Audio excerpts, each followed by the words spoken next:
Hey folks, let's talk about a time when humanity almost checked out early. Not with a bang, not with a plague sent by the stars, but with a quiet, confident series of shrugs. Our ancestors came within a hair's breadth of wiping themselves off the map, and they did it by following the rules, by listening to the experts, by doing exactly what they were told. Sound familiar? It should. That's the scary part. Before we dive into this 1,000-year-long facepalm, do me a solid.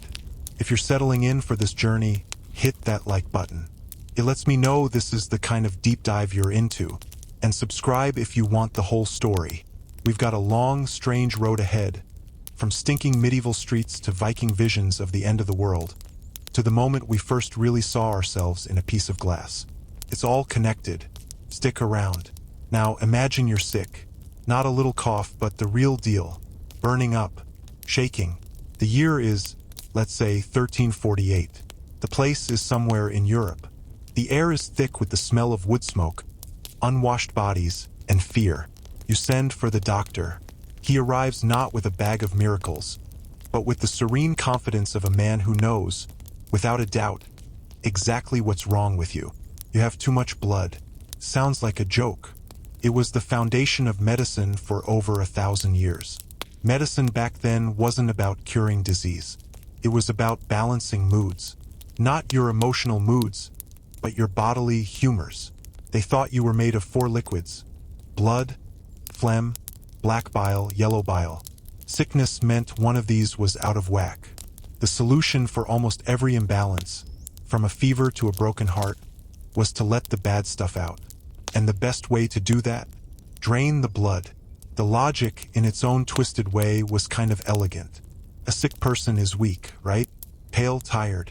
Clearly, the life is draining from them. So, the problem must be that the life force itself, the blood, has become corrupt or is simply overfilling the body. The solution: create a controlled leak. Drain the sickness away. The tool of choice was often a lancet, a small, sharp knife.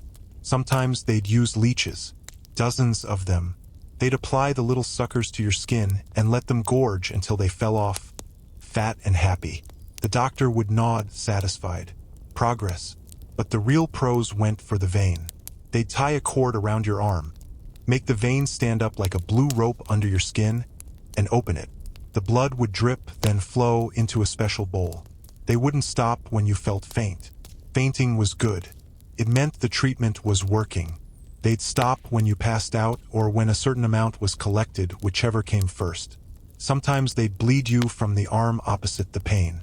Sometimes from a vein near the affected organ. It was a precise, deliberate, and utterly catastrophic science. Let's put a face to it. Let's not talk about medieval people. Let's talk about Alaric. Alaric was a stonemason. He worked on the cathedral that was slowly clawing its way toward heaven in his city. He was strong, with thick arms and a back used to lifting weight. He had a wife, Elara, and 2 sons who chased the chickens in their one-room house. When the fever took him, it came on fast. One day he was shaping stone. The next he was shivering under every blanket they owned, his skin hot as a hearthstone. Elara sent their eldest for Master Theodoric, the physician.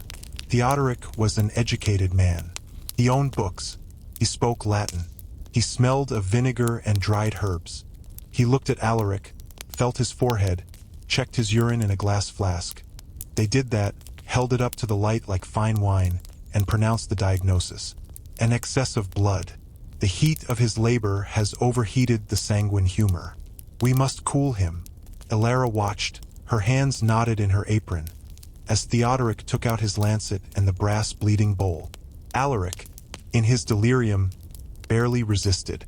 Theodoric made a clean, quick cut. The blood was dark, thick. It flowed steadily. Theodoric watched with the calm eye of a craftsman. Alaric's breathing, already ragged, seemed to grow quieter. His skin went from fever flush to a waxy yellow. After what felt like an hour, but was probably 10 minutes, Theodoric pinched the vein closed and wrapped the arm. "He will rest now," Theodoric said, wiping his blade. "The imbalance is corrected." He accepted a coin from Elara's meager stash and left. The room smelled of iron and sickness. Alaric did rest. He sank into a deep, motionless sleep. He never woke up. The fever, or the blood loss, or the brutal combination of both, had taken the last of his strength. The cathedral's walls would rise a little slower that season. Master Theodoric was not a villain. He was a healer. He had saved, or believed he had saved, other patients. When he heard of Alaric's death, he would have sighed, shaken his head, and thought, the imbalance was too great. The disease was stronger than the cure. The possibility that the cure was the disease would not have entered his mind. It was against the entire framework of his world. The books said it worked. The authorities said it worked. His eyes told him it worked because when people got better after bleeding, it proved him right. When they died, it proved the sickness was fierce. This was the first great filter. Humanity, in the face of invisible killers, handed the killers a knife and politely asked them to get to work. And this was just the opening act. Because once the doctors had done their best to drain life from the sick, the philosophers and holy men stepped in to finish the job. They turned to food. Now, you'd think that during a famine or a plague, when people are starving and weak, the advice would be, eat whatever you can find. Stuff your face with berries, roots, anything that isn't poison. You would be wrong. You would be dangerously, heretically wrong. The medical theory of the day viewed food through the same lens of moisture and balance. Fresh food, fruits, vegetables, greens, was moist and cold. It was believed to create phlegm, to chill the stomach, to corrupt the humors from within. Eating an apple during a sickness was seen as asking for trouble. A cucumber was practically suicide. What you were supposed to eat were hot and dry foods: meat, stale bread, thick, grueling porridge, and wine. Always wine. This was fantastic advice if you were a lord in a castle with a stocked larder and a wine cellar deeper than a well. For Alaric's family, now without him, it was a death sentence in the form of a suggestion. When the harvest failed the year after Alaric died, the grain silos were empty. Meat was a memory, but in the forest at the edge of the field, blackberries grew wild. In Alara's small garden, tough, leafy greens pushed through the dirt. Her boys' bellies ached with a hollow, constant pain. Every instinct told her to feed them what was there. But the priest, echoing the learned doctors, had preached against the foul moistures of forest and garden. To eat them was to risk not just bodily illness, but spiritual weakness. Hunger was a test from God. To cheat the test with the wrong food was a sin. So Alara watched her children grow thinner. She boiled water with a handful of barley husks, making a soup that was little more than hot, cloudy water. The boys cried. She cried. They ate the greens in secret, late at night, with a terror that was as much about damnation as it was about diarrhea. Their bodies, already weakened by grief and hunger, had no reserves. When the coughing sickness came to their street, it swept through their house like a fire through straw. The moist, dangerous greens had not killed them. The lack of them had. From our cozy, well-fed future, it's easy to scream at the page. Just eat the berries. Drink the water. Stop bleeding people. But that's the whole point. They couldn't. The knowledge wasn't there. Worse, the knowledge was there, and it was precisely, authoritatively, elegantly wrong. They were trapped inside a beautiful, logical, and completely fatal idea. They were following the science. It was the science that was broken. And in the midst of this silent, hungry, self-inflicted slaughter, life went on. Cities grew. They became marvels of human density, testaments to our desire to be together, which, as it turns out, was the second worst idea we ever had. But that's a story for next time, because the medieval city wasn't just a place of hunger and bad medicine. It was a masterpiece of poisoning yourself slowly, conveniently, and with the best intentions of your neighbors. Think about that. We almost didn't make it because we wanted to live close together. Let that sink in for a minute. And while you're thinking, if this story is hitting you, if you're seeing the echoes of our own time in theirs, drop a comment below. Tell me where you're watching from. It's a big world, and it's a miracle we're all still here. I read every one. And if you want to see how this fragile human experiment stumbles forward, how we traded one kind of disaster for another, make sure you're subscribed. Part 2 is where things get really messy and smelly. You've been warned. Alara buried her sons in the hard earth outside the city walls. She didn't have coins for a priest. She just dug, her grief as dry and sharp as the soil. When she was done, she walked back through the gate, past the guards who didn't meet her eyes. The city swallowed her again. It was a beast, this city. Not a beast of stone and wood, but a living, breathing, digesting thing. And what it digested, it gave back to you. In your cup, in your bread, in the very air you breathed. We think of medieval cities as quaint, charming, timber-framed houses leaning on each other like drunk friends, narrow cobbled streets, the smell of baking bread. Forget the bread. Let's talk about the smell. It was a thick, layered smell. Wood smoke, yes. Roasting meat sometimes.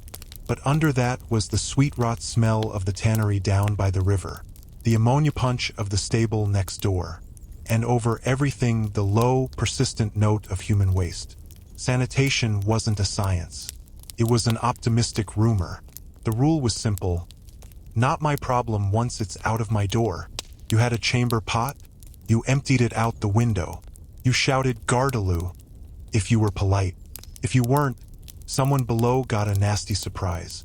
The streets were a mosaic of mud, garbage, animal dung, and everything else people didn't want inside. Rain was the great street cleaner. It would wash the mess downhill toward the river. The river, the lifeblood of the city, powered the mills, carried the barges, provided the water for everything. Drinking, cooking, washing your clothes, washing your body if you were brave, brewing beer. The river was the city's plumbing, its bathtub, and its water glass, all in one. They believed rivers had a magical ability to cleanse themselves. You dump something in upstream, and by the time the water flows 100 yards, it's pure again. God's own filter. It was a beautiful idea. The river, unfortunately, didn't get the memo. Upstream, just outside the city walls, was the butcher's quarter. They'd slaughter the animals right there, letting the blood and offal run straight into the same stream that entered the city. Further up, tanners soaked hides in pits of dog poop and urine to soften them, then rinsed them in the river. And then there were the latrines, little wooden shacks built right over the water on stilts. You did your business and the current carried it away. Convenient. Downstream, where the water moved slower, women gathered to wash clothes. Children played at the edge. And a few feet away, a man with a bucket on a rope would dunk it in, haul it up, and carry it home. That was dinner's drinking water. That was the broth for the soup. Go ahead. Scream. I know. They called the beer liquid bread. And it was more than just a fun nickname. The brewing process, boiling the water, killed some of the invisible killers. So, while water might give you the bloody flux that emptied you out from both ends until you were a husk, beer was safer. Kids drank weak, small beer. Adults drank stronger stuff. It wasn't about getting drunk. It was about surviving hydration. The city ran on a low-grade buzz because the water was a biological hazard. So, when the sickness came, the real sickness, not just a fever but the gut-wrenching, dehydrating horror of dysentery or cholera, it didn't walk from house to house. It swam. It flowed through every neighborhood, rich and poor alike, though the poor got the worst of it. One sick person upstream using the river latrine could poison half the town downstream in a week. And when people started dropping, what was the conclusion? Was it the foul, reeking water they drank every day? Of course not. Water looks clean. It's clear. It's from God's earth. The problem had to be something more mystical. They blamed the air. Miasma. Bad smells were sickness, they thought. So, to fight the plague, they'd burn sweet herbs and incense, making the air even thicker. They blamed the stars. The planets were out of alignment, punishing mankind. They blamed moral failure.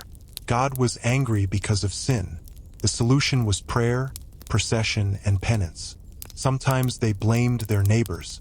The guy with a different accent, the woman who lived alone and knew about herbs. That never ends well. We'll get to that. But the water, the beautiful, convenient, deadly river, it was never suspected. They'd drink a cup, get sick, and think, the air in here is bad. and go outside for a breath of the air that smelled like the sewer they just contributed to. The logic was perfect, airtight, and it was killing them as efficiently as any army. This is where we almost ended. Not in battle, but in a slow, soggy, stinking collapse. We built these incredible hubs of trade and art and culture, and we turned them into death traps because one simple fact, invisible things can kill you, was beyond our imagination. We poisoned ourselves cooperatively. We handed the cup to our neighbor with a smile. Now take a breath. We're going to leave the stinking city for a moment. We're going to travel north to a colder, sharper world. Because while the people in London or Paris were accidentally brewing death in their rivers, another group of people had a completely different take on the end of the world. They saw it coming. They knew its name, and they decided to meet it head-on. The Vikings didn't fear extinction. They had it scheduled. They called it Ragnarok. Their world wasn't held together by plumbing or philosophy. It was held together by a tree, a cosmic, impossible ash tree named Yggdrasil.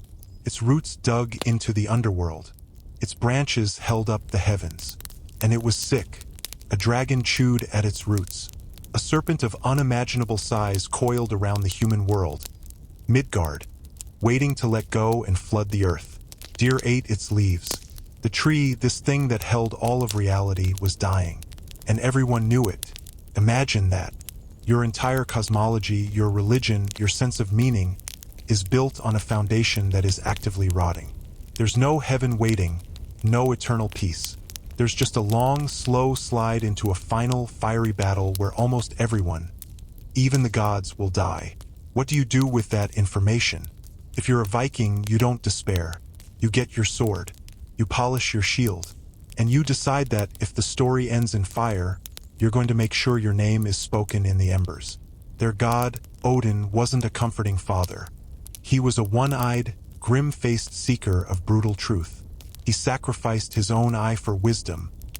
He hung himself from the branches of Yggdrasil for 9 days, pierced by his own spear, to learn the secrets of the runes. He didn't want happy news. He wanted to know how it would end. And when he found out, he didn't try to stop it. He started preparing an army of dead warriors in Valhalla to fight in the final battle they were destined to lose. Let that sink in.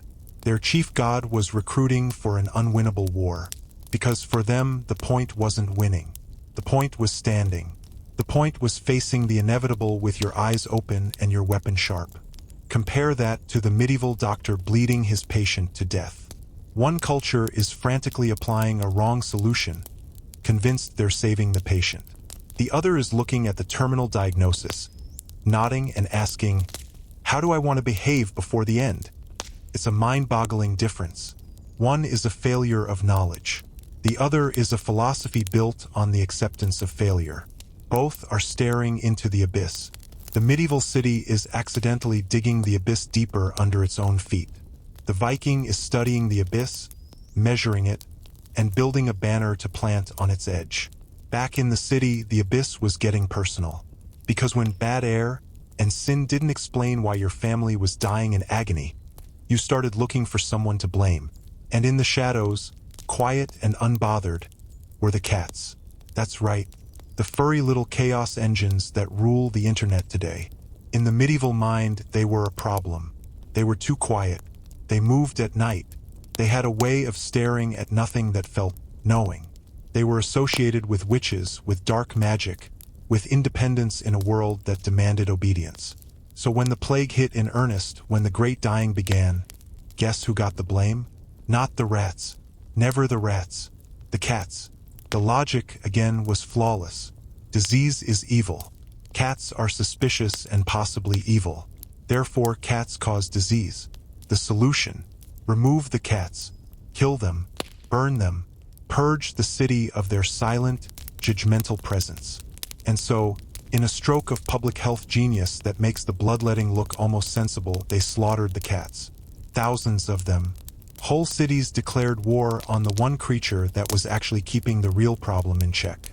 Because the rats, you see, were having a great time. The streets were full of garbage. The grain stores were full of grain. And their natural predator, the cat, was being rounded up and executed. The rat population exploded. And on the rats, in their fur, lived fleas. And in the guts of those fleas lived a bacteria called Yersinia pestis, the plague. The killing of the cats didn't just fail to stop the plague, it supercharged it. They fired the security guard and gave the thieves the keys to the vault. It was an extinction level oopsie. But hey, at least they were doing something. Felt like action. Felt like control. Just like the flagellants, those groups of people who would march from town to town, whipping themselves bloody to atone for the sins they thought caused the plague. They draw huge crowds, these half-naked, bleeding, chanting processions, perfect for sharing germs. They turned disease into a traveling festival of misery and infection. Do you see the pattern yet? The frantic, misguided action. The desperate need to do something, even if that something is catastrophically wrong. From the doctor's lancet to the mob's torch for the cats, it's all the same impulse. The horror isn't the ignorance. It's the confidence that comes with it. The Viking, staring at the world serpent, might have said, "Well, that's going to kill us all. Best to live well until it does." The medieval city dweller said, "This is terrible. It must be the fault of the quiet animals or the wrong kind of food. Quick, do the thing that will make it worse." We are the children of both these minds. The part that panics and lashes out, and the part that sees the coming storm and tries to find a scrap of honor in facing it. The city is getting darker now. The piles of refuse are taller. The river runs slower, thicker. And in the shadows, the rats watch, twitching their noses, as another cart rolls by. The driver calls out, his voice flat and tired, "Bring out your dead. We'll follow that cart next time. We'll see what happens when death outpaces ritual, when the dead don't leave, but stay among the living." It's not a pretty chapter, but it's ours. If you're still with me, if you're seeing the terrifying, darkly funny thread of human error that ties our history together, leave a comment. Just say, "Still here." It matters. And subscribe, because the story doesn't get easier, but it does get more surprising. We haven't even gotten to the mirrors yet, or the music. We're just setting the stage for the greatest comeback story of all time, our own. The cart's wheels made a sound like a broken heart on the cobblestones. A slow, grinding crunch. The driver didn't yell anymore. He didn't have to. In the silence of a city holding its breath, the sound of the wheels was enough. A shutter would open. A door would creak. Figures would emerge, wrapped in sheets of grief, carrying a stiff, linen-wrapped bundle. They'd lay it on the pile in the cart, already 2 or 3 bodies deep. No words, no tears left. The driver would nod. The wheels would crunch on. This was the new routine.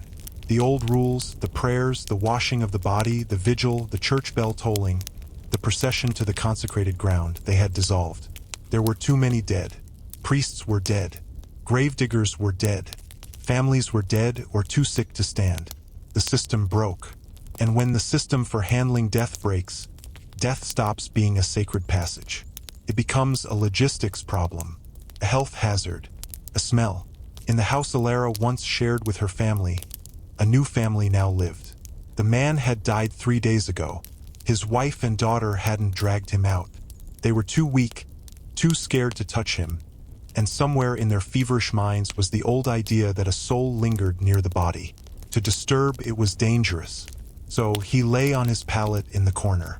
The room, already small and smoky, grew thick with a sweet, heavy odor. It was the smell of the end of things. It seeped into the wooden walls, into the straw of the other beds, into the wool of their clothes. They drank water from the bucket they'd filled before they got sick. They didn't know that flies, buzzing from the corpse to the bucket, were drawing invisible lines between death and dinner. Germ theory was 1,000 years away. All they knew was that the sickness was in the air. They were right, but not in the way they thought. Outside, the city's solution was the mass grave. A pit, dug hastily in a field outside the walls. Not deep enough. Not far enough from the wells.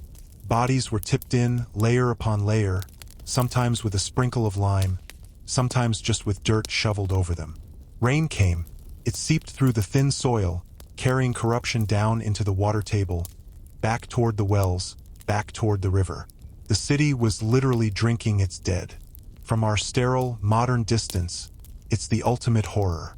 Feels like surrender, like the collapse of everything that makes us human. Our respect for the departed, our need for ritual, our separation of the living from the decay of the dead. But here's the thing. In that horror, in that total systemic failure, something else was happening. Something quiet and unplanned. The survivors, the ones who dragged the carts or shoveled the dirt, they were learning. They didn't have the words for it. They'd say, "That pit makes the well taste foul," or "The air near the dead house is cursed." They were connecting cause and effect. The connection was wrong. They blamed bad air or cursed ground, not bacteria and groundwater, but the instinct was right. Something was passing from the dead to the living. Slowly, without any central command, practices shifted. They started burying the pits farther out. They began burning the belongings of the dead. They started avoiding houses where death had been. It wasn't quarantine. It was superstition. But it functioned, created distance. It broke the chain. Now let's cross the sea again in our minds. Let's go back to the cold north. The Viking isn't afraid of his dead. He sends them off with a fire that licks the sky. He puts them in a boat, pushes it out to sea, and lets an arrow dipped in flame carry his farewell. Or he builds a mound of earth, a permanent marker. The dead are gone, with honor, with ceremony, with finality. They are not left in the corner of the house. They are given to the elements deliberately. There's a cleanliness in that brutal farewell, a psychological safety. Their god of the dead, hell, ruled a realm that was simply gray. It wasn't a lake of fire for sinners. It was a misty, quiet place for those who died of sickness or old age. It was absence, not punishment. And for the warrior who died with a sword in his hand, he went to Valhalla. But Valhalla wasn't retirement. It was more training. Every day, the Einherjar, the chosen dead warriors, would fight each other. They'd hack and slash and die gruesome deaths. And every evening, they'd get up, whole again, and feast. They were preparing for Ragnarok, for the final, losing battle. Think about the mindset. Death isn't an end to be feared or a mess to be cleaned up. For the brave, it's a promotion to the reserve army for Armageddon. For everyone else, it's a quiet, gray rest. It's integrated. It's part of the plan, even if the plan is doom. Back in the stinking, crowded city, there was no plan. There was only reaction. And the reactions kept getting more desperate. When the cats were gone and the flagellants had passed through and the pits were full, the human mind, craving a reason, found the worst possible target: itself. If the air wasn't to blame and God was silent and the water seemed fine, then it must be the people. The wrong people. The strange woman who lives alone and makes poultices from herbs. She must be a witch poisoning the wells. The traveler from the next town over with a different accent. He brought the curse. The Jewish community keeping to their own laws. They were poisoning the Christians. The beggar, the leper, the outsider of any kind. The fear turned outward, and it turned vicious. This was the true pandemic, the outbreak of blame. It was more contagious than the plague. It spread through whispers, through pointed fingers, through the primal need to find a throat to cut so the unseen monster would be satisfied. It was logical. If the world is punishing us, we must have offended it. Let us find the offender among us and cut them out. Let us burn the corruption from our community. And so, the fires they lit were no longer just for cats. They were for people. This is the darkest filter. This is where humanity doesn't just accidentally kill itself with bad medicine or bad hygiene. It actively, deliberately, tears out its own heart, kills the healers. It exiles the thinkers. It burns the different. In the middle of a catastrophe that required more care, more knowledge, and more cooperation, they chose suspicion, violence, and isolation. And yet, in a village somewhere, far from the city's panic, an old woman who knew herbs might have been hidden by a family she'd once helped. A town might have refused to turn on its Jewish neighbors, not out of modern enlightenment, but because they were the moneylenders, the doctors, the part of the community. A lord, terrified of losing all his workforce, might have barred the gates and forbidden anyone to enter or leave. He didn't know he was enacting quarantine. He was just protecting his property. But it worked. Survival happened in the cracks. It happened not because of the grand theories, but in spite of them. It happened when someone, against all advice, fed their child a boiled root. It happened when a family, sick of the smell, finally dragged their father's body out and burned his bedding. It happened through dumb luck, stubbornness, and small, silent acts of disobedience against the consensus of doom. The Viking prepared for the end he knew was coming. The medieval person stumbled through an end he didn't understand, sometimes creating a worse one, sometimes by accident finding a way through. Both were looking at extinction. One saluted it. The other flailed at ghosts, sometimes hitting the real enemy by mistake. We are the descendants of the flailers, and the survivors, the ones who, against every official recommendation, somehow didn't die. The ones who looked at the clear, deadly water and thought, maybe I'll just drink beer. This is the turning point. The plague receded, not because they found the right prayer, but because enough people died that the fleas ran out of hosts. Not because they discovered the rat, but because the seasons changed. The cities emptied, then slowly, fearfully, filled again. The knowledge hadn't changed much. They still believed in humors and miasma. But the memory of what didn't work, that lingered. And in that lingering memory, in the scar tissue of a half-empty world, space opened up. Space for new ideas, for a different kind of looking, not outward for someone to blame, but inward, at oneself. But before we could truly look inward, we needed a tool. We needed a way to see what was there. We needed a reflection. That's where the story twists again. We survived the filth and the panic and the self-destruction. And the first thing we did with our hard-won, fragile second chance was invent the mirror. And that, folks, changed everything all over again. If you're following this wild ride from bloodletting to Ragnarok to the edge of self-awareness, hit that like button. It lets me know this deep, dark story is one you want to see through. And subscribe. The next chapter isn't about plagues or mythical battles. It's about the quiet, shocking moment a human being first truly met their own face. And nothing was ever the same. The world got quieter. The carts stopped rolling. The pits were covered over with fresh, raw earth. In the cities and villages of Europe, the survivors stepped out into a world that felt too big, too empty. Streets where children had shouted were silent. Fields that needed hands to work them lay fallow. There was a strange, terrible freedom in it, a brokenness, but also space. With space comes strange thoughts.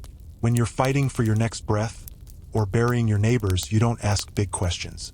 You just try to live. But when the dying stops, and the silence settles, you look around. You look at the ruins of the old ways, the medicine that killed, the prayers that went unanswered, the authorities who had no answers. And a dangerous little idea begins to whisper. What if they were wrong? It would take centuries for that whisper to become a shout.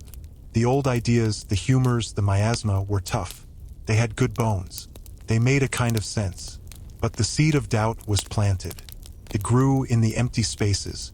And in that quiet, uncertain world, humanity's attention began to shift. Slowly, clumsily, it turned from looking out for threats, bad air, angry gods, suspicious neighbors, to looking in, at itself. But to do that, we needed a new tool. We'd spent millennia trying to understand the universe. Now, we needed to understand the face looking back from the pond's edge. Long before the plague, before the cat killings and the bloodletting, even before the Vikings dreamed of their dying world tree, humans had encountered their own faces. By accident. It happened at the water's edge. A still pool after a rain. A calm spot in a river. You'd be kneeling to drink, and there it was. A face. Your face. But not like you knew it. It wavered. It broke apart with every ripple. It was ghostly, a trick of the light, a spirit living just under the surface. It felt less like seeing yourself and more like being watched by something wearing your skin. For thousands of years, that was it. Your identity wasn't something you saw. It was something you did. You were the son of Eric. You were the one who could mend a net. You were the woman with the scar on her hand from the scythe.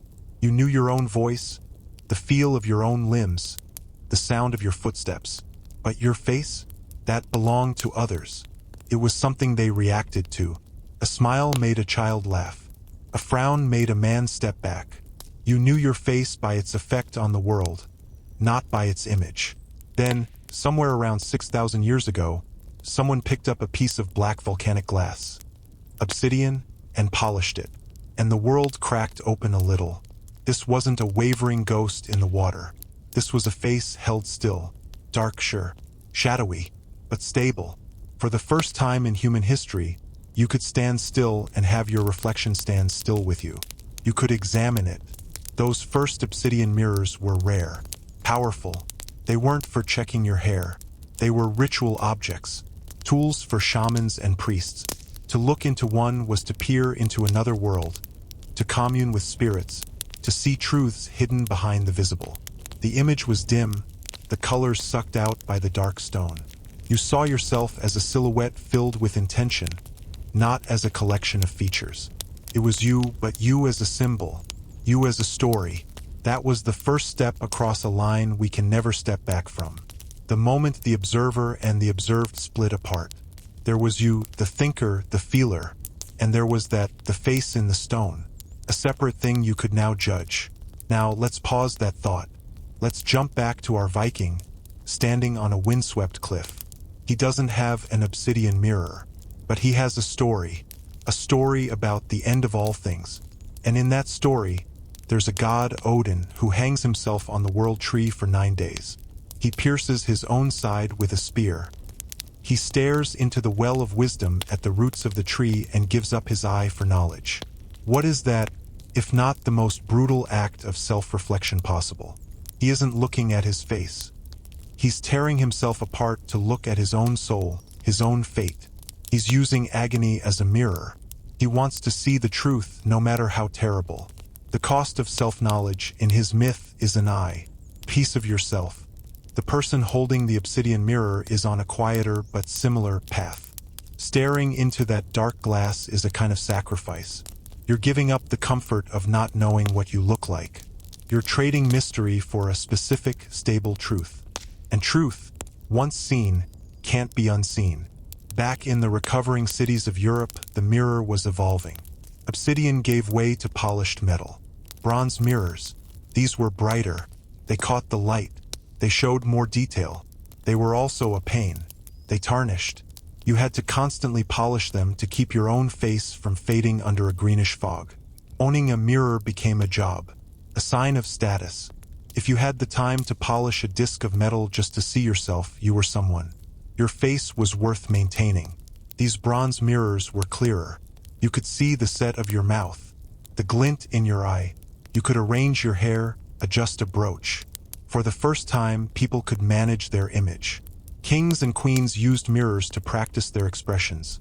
The calm mask of power, the slight smile of benevolence. The face became a tool, a performance. And with performance comes anxiety. Am I doing it right?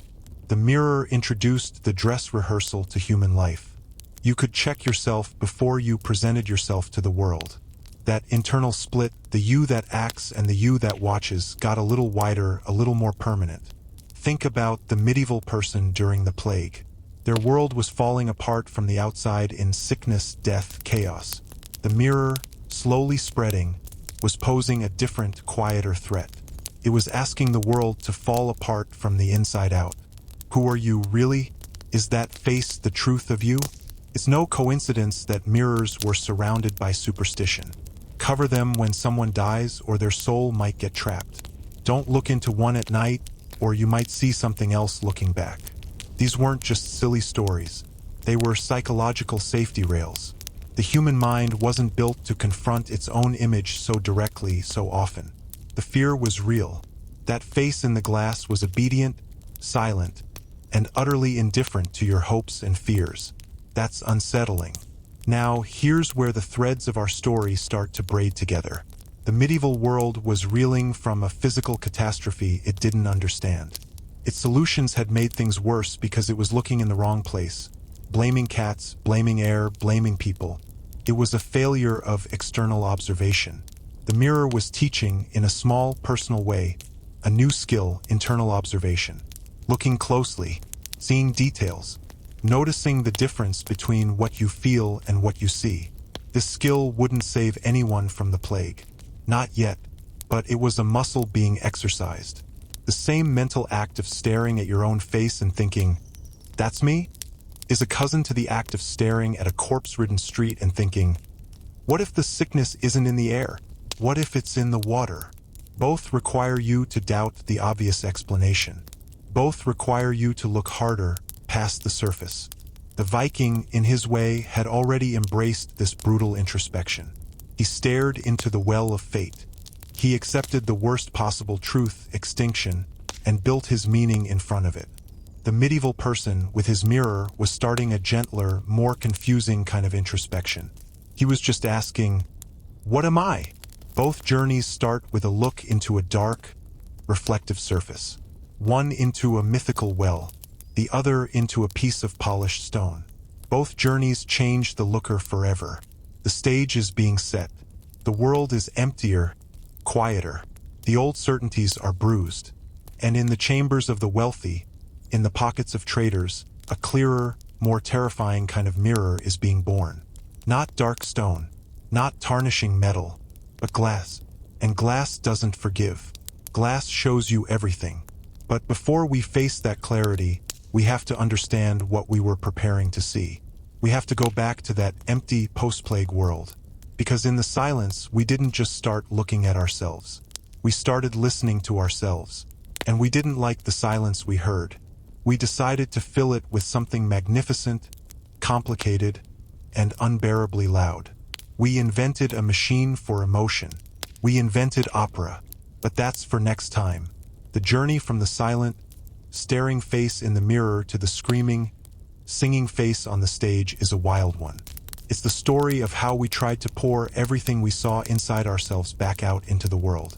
If you're starting to see the connections, how survival, self-awareness, and art are all part of the same fragile human project, let me know in the comments. Just type mirror. And don't forget to subscribe. We're about to turn up the volume. The mirror showed us our face. For the first time, we had a fixed, stable answer to the question, "What do I look like?" It was a revelation.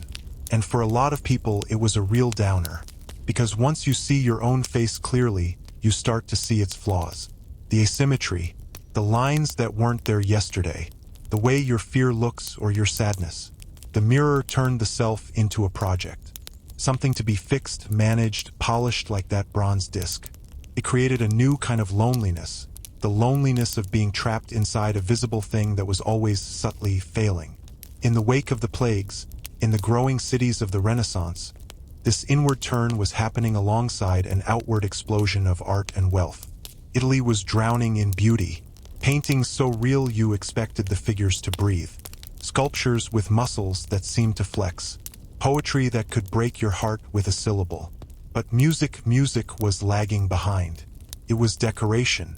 It was complex, intellectual, beautiful wallpaper. It floated in churches and banquet halls, but it didn't grab you. It didn't tell a story you could feel in your guts. A bunch of thinkers in Florence, guys with too much time and wine, got obsessed with an idea. They thought the ancient Greeks had cracked it. They believed Greek tragedies weren't just spoken. They were sung, not with pretty tunes in the background, but with the words and music fused into a single weapon aimed straight at the heart. They called this idea opera in musica, work in music. They weren't totally right about the Greeks, but it didn't matter. The longing was real. They were sick of music that was just clever. They wanted music that was true. They wanted emotion you could hear. So they made a rule that sounded crazy: the words come first. The music serves the story. Forget 10 voices weaving a complex mathematical pattern. Let one voice, a single, clear human voice, carry the line. Make it follow the natural rhythm of speech. If someone is pleading, let the voice crack. If they're angry, let it snarl. Call it recitativo recitative, something between talking and singing. The first time someone did this on purpose, it must have sounded weird. Naked, a single voice with just a few instruments plunking along underneath. telling a sad story about a Greek god. No big chorus, no fancy counterpoint, just emotion set to a bare-bones melody. It was the musical equivalent of staring into that first obsidian mirror, stripping away the noise to see the raw thing underneath. Now hold that thought. Remember our Viking? Staring into his metaphorical well of fate? He wasn't looking for a pretty reflection. He was looking for a painful truth. Odin's self-sacrifice was the ultimate act of digging for the core, ugly reality of existence. He wanted the score even if it said his team loses. These Florentine guys, in their silk hose and fancy hats, were doing a similar kind of digging. They were bored with the surface beauty of complex music. They wanted to dig down to the core, ugly reality of feeling. They wanted music to tell the truth, even if the truth was painful. They wanted it to speak. And when it spoke, people listened. Not crowds at first, just little audiences in private palaces. But they felt something new. They weren't just admiring the singer's skill. They were feeling Orpheus's grief when he loses Eurydice. They were inside it, because the music wasn't circling the emotion anymore. It was the emotion itself. A rising note was hope. A crumbling chord was despair. This was a revolution, but it was a quiet, polite one. It needed a madman to turn it into a wildfire. Enter Claudio Monteverdi, a composer who looked at this new recitative idea and thought, that's cute, but what if we actually meant it? He didn't want to just suggest emotion. He wanted to torture it, to set it on fire and see how it screamed. When he wrote Orfeo, he didn't hold back. When Orfeo sings of his loss, the harmony doesn't just get sad. It staggers, contradicts itself. The instruments don't just accompany, they weep and rage. Monteverdi used musical dissonance, clashing notes, the way a painter uses shadow, to deepen the light, to show pain. He turned opera from a neat idea into a blood sport of feeling. He proved that music could not just tell a story, but could make you live it in your nervous system. The audience didn't walk out humming a tune. They walked out emotionally bludgeoned. They loved it. Here's where it connects. The mirror showed us the static self, the face. Opera now gave a voice to the storm inside that self. It was the external release valve for all the complexity the mirror had forced us to acknowledge. I am not just this face. I am this torrent of feeling. And for the first time, there was an art form big enough, loud enough, brave enough to let that torrent out in public. Think about the medieval person during the plague. Their emotions were panic, grief, terror. They came out as riots, as flagellant processions, as witch hunts, chaotic, destructive explosions. Opera was a controlled explosion. It was a safe container for the biggest, messiest human feelings. Jealousy that could end a kingdom. Grief that could move the gods. Love that defied death. On the opera stage, you could scream your lungs out in perfect pitch, and it was art. It was catharsis. It was taking the internal chaos and giving it a structure, a melody, a name. The Viking would have understood this immediately. His whole culture was built on giving structure to doomed feelings. The saga, the epic poem, the ritual. These were the containers for their defiant grief. They sang of Ragnarok not to avoid it, but to make it meaningful. Opera was Italy's answer to the saga, a new, extravagant container for the human scream. And just like the mirror, opera quickly escaped the private chambers of the intellectuals. It hit the public stages of Venice. And when it went public, it changed. It had to sell tickets. So it got more dramatic, more spectacular. Gods flew down on wires. Palaces collapsed.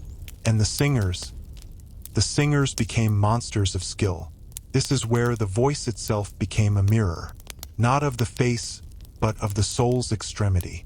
Singers, especially the castrati men altered to keep angelic, high voices with the lung power of an adult, pushed human sound to its absolute limits. They held notes longer than seemed possible. They leaped across octaves. They decorated melodies with flurries of notes that sounded like laughter or sobbing. The aria was born, a moment where the plot stopped, and a single emotion was stretched out, examined, and glorified under the musical microscope. The audience didn't just want to feel the story. They wanted to be astonished by the human instrument. They wanted to see feeling made into a superpower. It was vanity, but a new kind. Not the vanity of a still, pretty face in a mirror. The vanity of a soul so powerful it could shatter glass with a single note. So look at the path. We survive the external chaos, the plagues. We turn inward and see ourselves, the mirror. We don't like the silence we find there. So we invent a way to project our inner chaos back outward in its most glorious, structured form, opera. It's a cycle, introspection, followed by explosive expression. The mirror and the aria are two sides of the same coin. One is the question whispered, "Who am I?" The other is the answer, shouted in C major, "I am this." We were no longer just trying to survive the world. We were trying to conquer our own inner space, to name it, to sing it, and in doing so, we built a new kind of world altogether. But this new world of self-awareness and artistic outburst had a cost. It created a new kind of pressure. The pressure to be not just good, but exceptional. Not just to feel, but to feel beautifully. The mirror created self-doubt. Opera created the need for a flawless performance of the self. The stage was everywhere, and that pressure was going to lead us to some even stranger places. But for now, in the candlelit opera houses of Venice, the human animal had found a new way to howl at the moon, and it was in perfect harmony. If you're seeing the wild logic here, from plague pits to polished mirrors to screaming sopranos, drop a comment with the word aria. Let's see if this crazy tapestry makes sense. And subscribe, because the story of how we manage the self we've discovered, the face we've seen and the voice we've found, is about to get even weirder. We haven't even gotten to the part where we try to fix the face in the mirror with lead paint. Yeah, that happens. The opera house was a temple of illusion. Under the flickering candlelight, gods descended, heroes died beautifully, and emotions were perfected. The singers were not just people. They were vessels for something larger than life. Their voices were trained, their bodies disciplined, their faces painted to be seen from the back row. But when the performance ended, the singer went home. He took off his costume. He washed the paint from his face, and he looked in the mirror. The same mirror that hung in the homes of the nobles who had applauded him. The mirror that didn't lie. And in that clear, cruel glass, the Renaissance saw a new problem. Not just who am I, but I am flawed. How do I fix it? If music could be perfected, if emotion could be structured into sublime arias, why not the face? Why not the body? The mirror created the demand.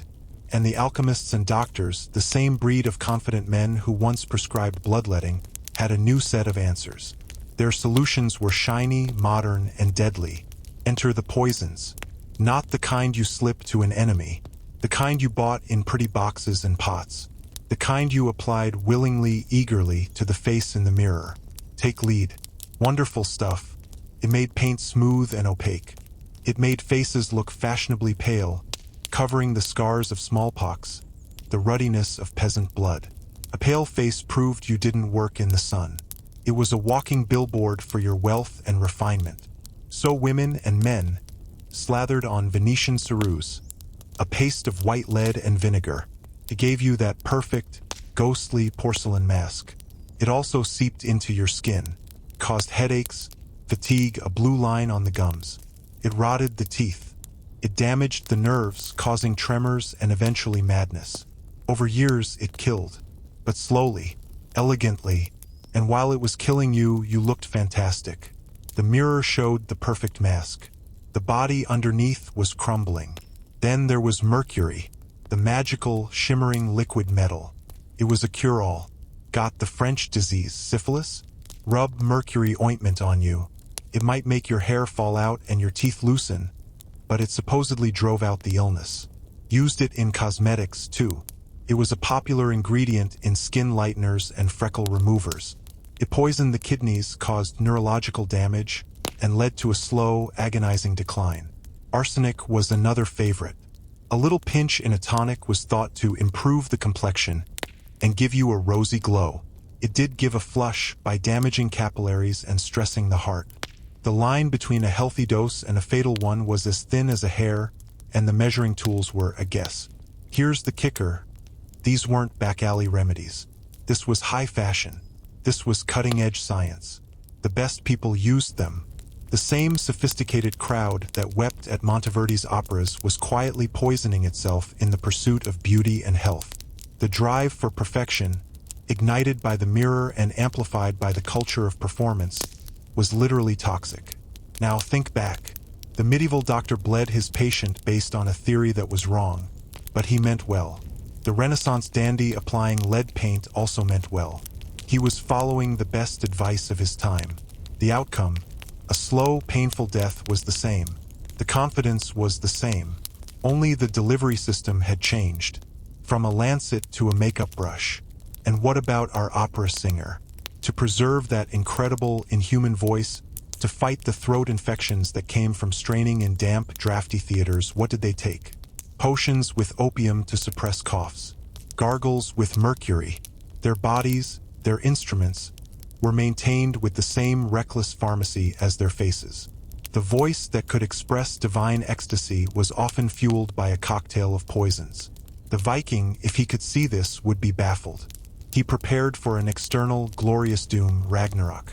These people were crafting an internal, inglorious doom, one painted layer at a time.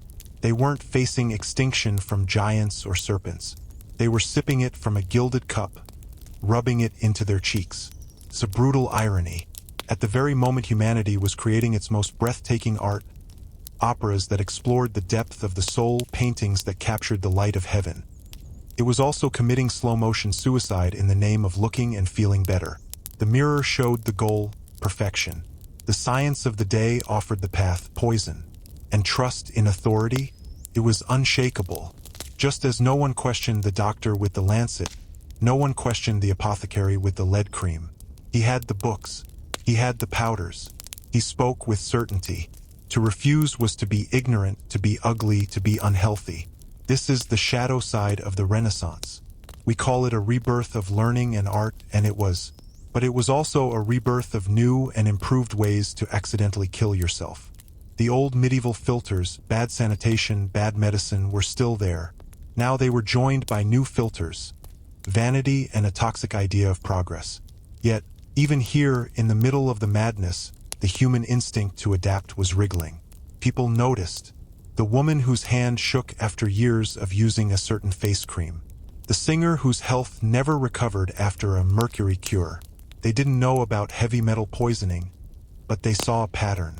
That stuff from Signore Ricci's shop. It makes you ill. Slowly, through whispered gossip and personal tragedy, some things fell out of favor. Not because of a grand scientific discovery, but because enough people had a bad experience. Survival once again happened in the cracks. Someone would switch to a rice powder instead of lead white. Someone would avoid the mercury doctor. It wasn't a revolution. It was a quiet individual opting out. The mirror remained. The desire for beauty and health remained. But the methods began their slow glacial shift. Because continuing the old way became too personally, visibly costly. The face in the mirror, if it was covered in sores or twisted with tremors, was an advertisement for failure. We were learning, the hard way, always the hard way, from the collective catastrophe of the plague to the private, slow-motion catastrophe of the dressing table. The lesson was the same. Be wary of confident answers, especially sweet-smelling ones. And through it all, the opera played on. A testament to our soaring spirit, even if that spirit was housed in a body being gently pickled by its own medicine cabinet. The show, as they say, must go on. Even if the lead in your makeup is making you dizzy. If you're tracking this dark dance between our greatest ambitions and our dumbest mistakes, throw a poison in the comments. Let me know this wild ride is making a twisted kind of sense. And subscribe, because we're about to step back and look at the biggest picture of all. We've seen how we almost died from the outside in and from the inside out. Next, we ask the ultimate question. Given all this, why are we still here? So here we are. We've walked through the museum of our own near misses, the gallery of confident failure, the bloodletting, the starvation diets, the sewage rivers, the murdered cats, the flagellant parades, the self-poisoning for beauty. We've seen the Viking stare down the throat of cosmic doom and the Renaissance artist stare into the mirror of self-doubt. Look at this list. It's a miracle we're not a footnote. It's a miracle we're here at all, sitting in a world of light bulbs and antibiotics, watching a video about how our ancestors did everything in their power to check out early. The question isn't, why did they come so close? The question is, why didn't they succeed? The answer isn't intelligence. It isn't brilliance. For most of history, our best and brightest were the ones leading the charge over the cliff. The doctors with the sharpest lancets. The theologians with the most intricate theories of sin and sickness. The alchemists with the shiniest poisons. Smart people armed with bad ideas are the most dangerous force on earth. No, the answer is something rougher, simpler, and more stubborn. It's the part of us that doesn't listen. The part that survives in the gaps between the rules. Think about it. The official story of the Middle Ages is one of obedience. Obey the church. Obey the Lord. Obey the medical authority. Obey tradition. But the unofficial story, the one written in the actual survival of genes and ideas, is a story of quiet, grinding disobedience. It's the peasant who, despite the priest's warnings, sneaks into the woods to gather mushrooms and berries to feed his kids. He doesn't have a theory about nutrition. He just knows the kids are hungry and those things didn't kill him last time. It's the mother who, after watching 3 children die from the doctor's treatments, hides the 4th when the man with the lancet comes calling. She's called hysterical, superstitious, but her child lives.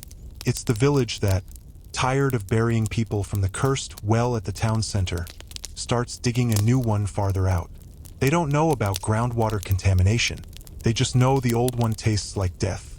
It's the sailor who notices that crews who eat citrus on long voyages don't get the scurvy that turns gums to mush. He doesn't know about vitamin C. He just knows limes work. Survival wasn't a top-down strategy. It was a bottom-up hack. It was the human animal, backed into a corner by its own brilliant, terrible systems, occasionally biting the hand that fed it poison. This is where we separate from the Viking in a crucial way. The Viking's strength was in his acceptance. He looked at the doomed world tree, nodded, and found meaning in the fight. His survival tactic was spiritual alignment with catastrophe. Our medieval and Renaissance ancestors' strength was in their misalignment. They were never fully convinced. There was always a skeptic, a grumbler, a heretic, a desperate parent acting on a gut feeling that contradicted the gospel of the day. Their survival tactic was a low-grade, persistent non-compliance. The mirror and the opera are the perfect symbols of this tension. The mirror represents the pressure to conform, to see the flawed self and seek the approved fix, the lead paint, the perfect pallor. It's the tool of the internal critic, the voice of authority turned inward. But opera is the release of everything that doesn't conform. It's the structured, sanctioned rebellion. It's the place where forbidden passion, murderous jealousy, and blasphemous doubt get the best melodies and the loudest applause. Society built a box, called it a theater, and let its ID run wild inside for 3 hours. It was a pressure valve. It allowed people to feel the chaos they were supposed to suppress, without burning down the city. So we survived between these 2 poles, between the mirror's demand for perfection and the opera's celebration of glorious imperfection, between obeying the rules and secretly, desperately, breaking the ones that killed us. And we survived because we are, at our core, fantastic copiers and terrible followers. We copy what works. That kid who ate the berries lived? Let's eat berries. That family that isolated their sick grandmother and she recovered? Let's do that and call it a quarantine from the Italian for 40 days. The action comes first. The explanation comes later, often wrong. But the copying of the successful action, that's pure, blind, evolutionary gold. We are terrible followers because eventually, even the slowest among us notice when the emperor has no clothes, and also has the plague, and the doctor bleeding him is making it worse. Faith in authority has limits. Those limits are usually marked by piles of bodies. After the Black Death swept through, it didn't just kill people. Killed trust. Trust in the church that couldn't stop it. Trust in the doctors who accelerated it. Trust in the old ways that clearly didn't work. That vacuum of trust was terrifying. It led to witch hunts and chaos. But it also created space. Space for new ideas to creep in from the edges. Space for the merchant, the craftsman, the artist, people who dealt in practical things, to gain a little more voice against the priest and the scholastic philosopher. The Renaissance wasn't just a rebirth of art. It was a transfer of authority slowly, from those who talked about God to those who could make things. Whether it was a painting with perfect perspective, a mechanical clock, a stronger lens for a telescope, or a more expressive form of music. We were stumbling, bleeding, and poisoned out of the age of faith and into the age of experiment. Not because we planned to, but because the old answers had literally almost killed us off. So, if you're looking for a hero in this story, it's not a genius inventor or a wise king. It's the anonymous, stubborn, contrary, desperate human who, when faced with a choice between the approved death and the forbidden chance, mumbled "screw it" and took the chance. It's the seed that grows in the crack in the cathedral floor. It's not supposed to be there. It's a flaw, but it's life. We are the descendants of the cracks, not the grand designs. But this shift from blind obedience to grudging experimentation had one last huge cost. It forced us to live with a new, permanent roommate: uncertainty. The medieval world was certain. It knew why things happened. God's will, the humors, the alignment of planets. It was often catastrophically wrong, but it was comfortingly sure. The world emerging from the Renaissance was less sure. If the mirror could show a truth different from what you felt inside, then what was real? If opera could make you feel more deeply than prayer, where did meaning live? If the old medicines were poison, how could you ever know what was safe? We traded the certainty of doom for the anxiety of freedom. And that might be the toughest filter of all. But that's a problem for a world with full bellies and clear mirrors. And we're not quite there yet. First, we had to get through the daily, grinding reality of just not having enough. Because the final filter wasn't plague or poison. It was Monday. It was the forever hunger of normal life. We'll get to that next. For now, just sit with the idea. Our superpower isn't our IQ. It's our stubborn, sneaky, uncoordinated, and deeply pragmatic will to try the other thing when the right thing is killing us. If that rings true to you, if you see that defiant, messy spirit as the real engine of history, drop the word stubborn in the comments. And subscribe, because the story isn't over. We've cleared the big, dramatic filters. Now we face the slow, quiet one that shaped our bones, our minds, and our world more than any plague ever could. We've talked about the catastrophes, the sharp, screaming filters that nearly wiped the slate clean, the plague years, the famine years, the wars. But humanity has a funny habit of surviving the catastrophes, only to be shaped generation after generation by the quiet disaster. The one that doesn't make the chronicles. The one that's not an event, but a condition, like the weather. For most people, for most of history, the baseline condition was this: you were a little bit hungry, all the time, not starving, not the skeletal, hollow-eyed famine that shows up in woodcuts, just underfed. Your life was a careful calculation of scarcity. The bread was coarse, made from barley or rye, often cut with cheaper fillers like acorns or peas. It was the rock upon which your world was built. You ate it soaked in thin ale, in broth by itself. Meat was for feast days if you were lucky. Vegetables were seasonal and limited. Fruit was a treat.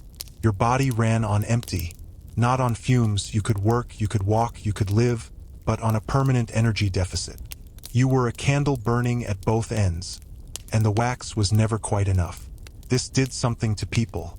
It made them shorter. We look at suits of armor from the Middle Ages and think, people were so small. They weren't genetically tiny. They were chronically undernourished from childhood. Their growth was stunted. Their bones were lighter, more brittle. A simple fall could mean a broken hip. A broken hip was often a death sentence. It did something to their minds, too. When your body is conserving every ounce of energy for basic function, there's not a lot left for what we call higher thinking. Patience is short. Fear is quick. Rumors spread like fire because the mental energy to question them is a luxury. Superstition thrives in hungry soil.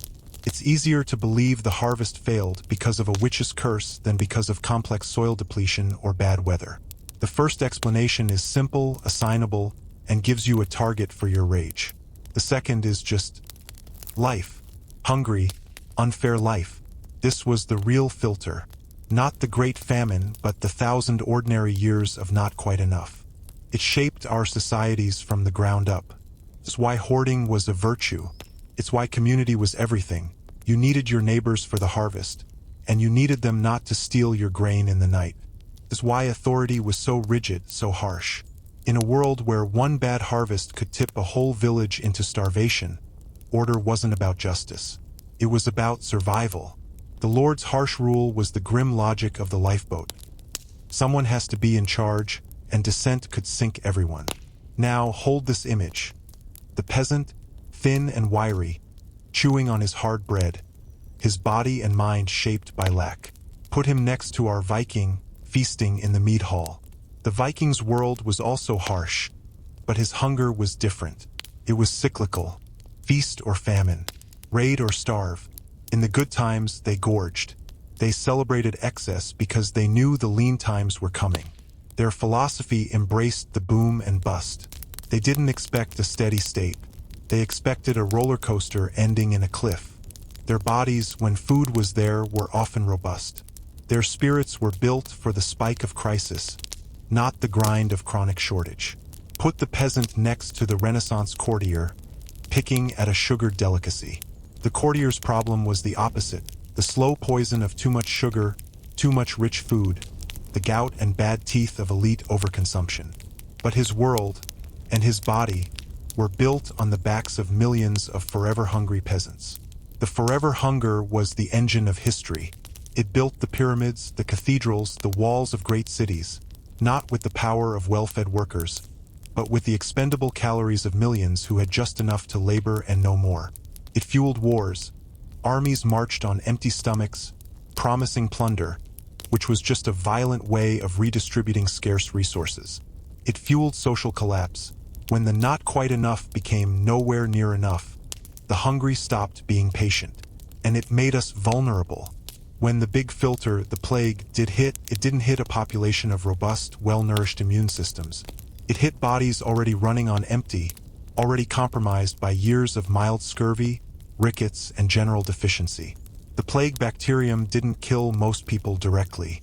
It killed them by tipping their already fragile systems into total collapse. The forever hunger was the dry tinder. The plague was the spark. This is the ultimate irony of the bloodletting, the bad water, the cat killing. Those were the stupid mistakes. But the forever hunger? That wasn't a mistake. That was the system working as designed. A feudal or early modern society required a large underclass living at the edge of caloric survival to function. Their hunger was the fuel. So how did we survive this filter? Not with a brilliant innovation, but with a slow, global accident. The Columbian Exchange. The discovery of the Americas. It wasn't about gold, not in the long run. It was about potatoes, and corn, and tomatoes. These were calorie bombs. The potato, especially, could grow in terrible soil in cool climates and produce a staggering amount of food per acre. It was ugly, it was boring, it was peasant food, and it revolutionized the world. Slowly, over centuries, the forever hunger began to ease in parts of Europe. Not because of a grand plan, but because a new plant got copied from one field to the next.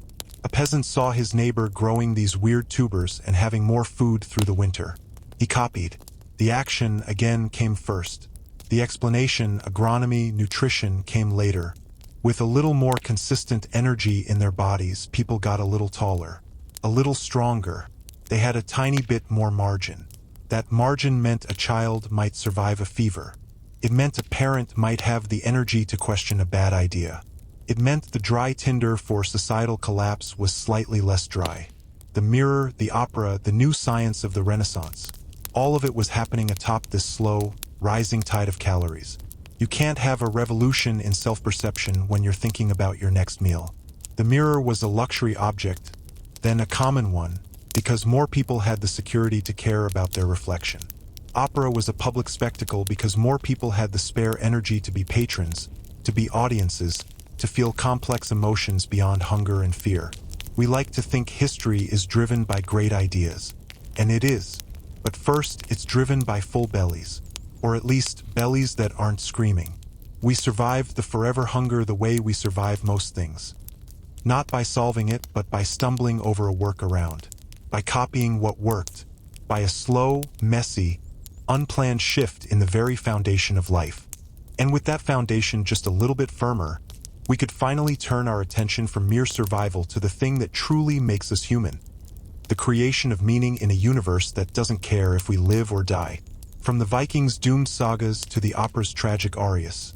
That's the project. But you need the calories to sing. If this view of history, as a long, hungry grind slowly eased by a dumb, lucky break, makes sense to you, drop the word calories in the comments. And subscribe. We're in the home stretch. We've seen the filters. Next, we ask the final question. After all this, what does it mean that we're still here? What's the point of the stubborn sea? So we stand here now on this side of the filters. We've walked through the gallery of our own potential tombstones, each one engraved with our best intentions. The monument to good medicine, the obelisk for proper piety, the plaque for following orders. We built them all ourselves. We survived the bloodletting, the poisoned water, the murdered cats, the flagellant tours, the self-administered lead, and the forever hunger. Not because we were smart, but because we were stubborn. Not because our plans worked, but because life, in its dumb, persistent way, found the cracks in those plans and grew there. But survival isn't free. It leaves a mark, an echo in the bones. Not just the literal, stunted bones of our hungry ancestors, but in the bones of our cultures, our instincts, our fears. Think about it. For 1,000 years, the smartest advice you could get was to bleed a fever, to avoid fresh fruit, to kill the quiet animals, to blame the stranger. The people who ignored that advice, the heretics, the witches, the grumbling peasants, were the ones whose children sometimes lived. What does that do to a species? It breeds a deep cultural distrust of authority, a suspicion of the grand plan, a weird, stubborn reverence for the gut feeling, the folk remedy.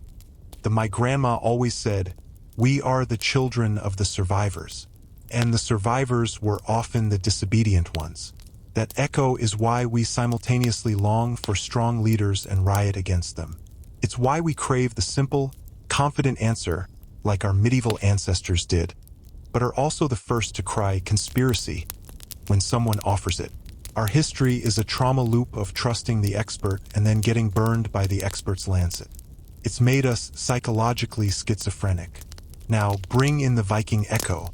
His entire worldview was a preparation for loss, for the heroic failure. That too is in our bones. We love the underdog story, the last stand, the doomed charge. Not because we believe they'll win, but because we find meaning in the defiance itself. The Viking didn't believe in heaven. He believed in the story they'd tell about his death. We've absorbed that. Our culture is obsessed with legacy, with being remembered, with making a mark before the lights go out. Whether the lights are Ragnarok or climate change or just plain old mortality. The mirror and the opera, they changed the game. They turned that external defiance inward and then projected it outward again. Louder. The mirror taught us to judge ourselves. Opera taught us to perform ourselves. The result is the modern self.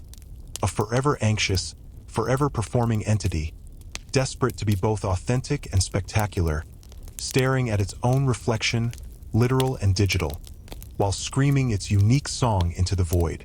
We are all now minor opera stars on the stage of our own lives, with the mirror as our cruelest critic. And the poison, the lead paint, the mercury, that echo is in our obsession with purity and detox. We've swapped one set of toxins for another, but the fear remains. The fear that the very things we use to improve ourselves, the food, the medicine, the lifestyle, are secretly killing us. It's not paranoia, it's inherited memory. Here's the thing about these echoes. They're not just baggage, they're tools. That distrust of authority? It's the foundation of the scientific method. Question everything, especially the established truth. That Viking embrace of the doomed struggle is the drive to explore, to push limits, even when the odds are impossible. The opera's need to express the inexpressible? That's the engine of every art form that tries to make sense of this chaotic mess. We almost went extinct because we were confident. We survived because we were doubtful. And now we live in a world built by that doubt. But the final, most important echo is the simplest one, the value of the crack. The gap, the space between the rules. All progress, every single scrap of it that pulled us back from the brink, happened there. Not in the university or the cathedral, but in the field, in the kitchen, in the desperate decision of a parent. The theory always came later, to explain why the thing that worked actually worked. First came the action. The clumsy, hopeful, disobedient action. This is the ultimate lesson of our near misses. The systems we build, medical, religious, social, are necessary. They give us order, community, a starting point, but they are also always eventually wrong. They are maps, and the territory is always changing. The system that saves you in one century will kill you in the next. Our salvation has never been the perfection of the system. It's been the system's inevitable failure, and the stubborn, unplanned life that springs up in the rubble. So what's the point? Why go through this whole depressing, darkly funny tour of our own stupidity? The point is this: you are here because of an unbroken chain of failures. Failed theories, failed medicines, failed policies, and an unbroken chain of quiet, stubborn rebellions against those failures. You are not the product of a grand design. You are the product of 1 trillion lucky breaks and desperate hacks. That means the weight of the world isn't on you to be perfect, to have the right answer, to build the flawless system. The pressure's off. You come from a long line of people who were mostly wrong. Instead, the call is to be a good crack. To be the space where something new can grow. To look at the confident answer of your day, whether it's about how to live, what to eat, what to believe, how to succeed, and to respectfully, quietly, keep a little piece of your mind in reserve. To understand that the lancet of today might be metaphorical, but it can still bleed us dry. We survived by not being our own best audience, by not following the script all the way to the grave. The story doesn't end here. We've cleared the old filters, but we're busy building new ones. The filters of information overload, of existential anxiety, of new kinds of poison and new kinds of vanity. The wheel turns, but we've seen the pattern. We know how the story goes. Confidence kills. Doubt, adaptation, and the stubborn, unheroic will to try the other thing. That's what writes the next chapter. You are the legacy of the survivor, not the sage. Act like it. If this reframe, from a history of genius to a history of stubborn, error-prone grit, resonates with you, let me know in the comments. Just say legacy. And if you've made it this far, you deserve to be part of keeping this conversation going. Hit subscribe. There's always another filter around the corner, and the more of us watching for it, remembering the old patterns, the better our chances of stumbling through it. This isn't the end of the story. It's just the part where we realize we're the ones telling it. We built cathedrals to reach God. We bled ourselves to balance humors. We killed cats to stop the plague. We painted our faces with lead to achieve beauty. In every case, we used the best tools and the best ideas we had to build a ladder to a better world. And in every case, the ladder was nailed together wrong. Took us somewhere we never meant to go. We stand now in a forest of new cathedrals. They don't have stone spires. They have glass towers. They don't house relics of saints. They house servers humming with our data. Our new medicine isn't about balancing fluids. It's about editing code, genetic, digital, social. Our pursuit of perfection isn't with lead paint, but with filtered images and algorithmic approval. And the pattern, the old, stubborn human pattern, is repeating. Not in the details, but in the shape. We are building new systems with absolute confidence. And we will be wrong. The question is, will we recognize the cracks in time?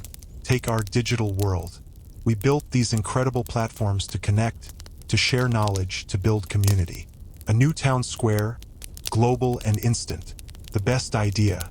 But like the medieval city, it has a sanitation problem. The waste, the rage, the misinformation, the psychic sewage doesn't get carried away by a magical river. Pools. It floods the very wells we drink from.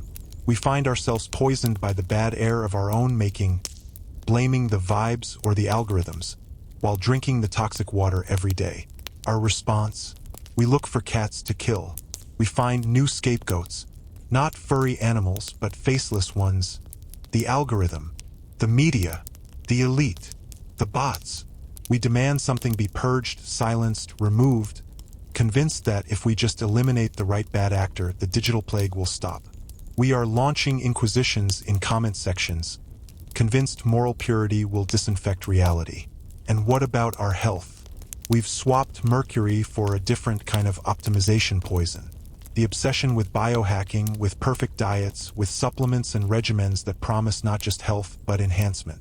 It's the Venetian ceruse of the intellect, a shiny, modern paste we apply to our lifestyles, trusting the new priesthood of influencers and wellness gurus. Some of it is good. Some of it is just arsenic in a slick package. The confidence is the same.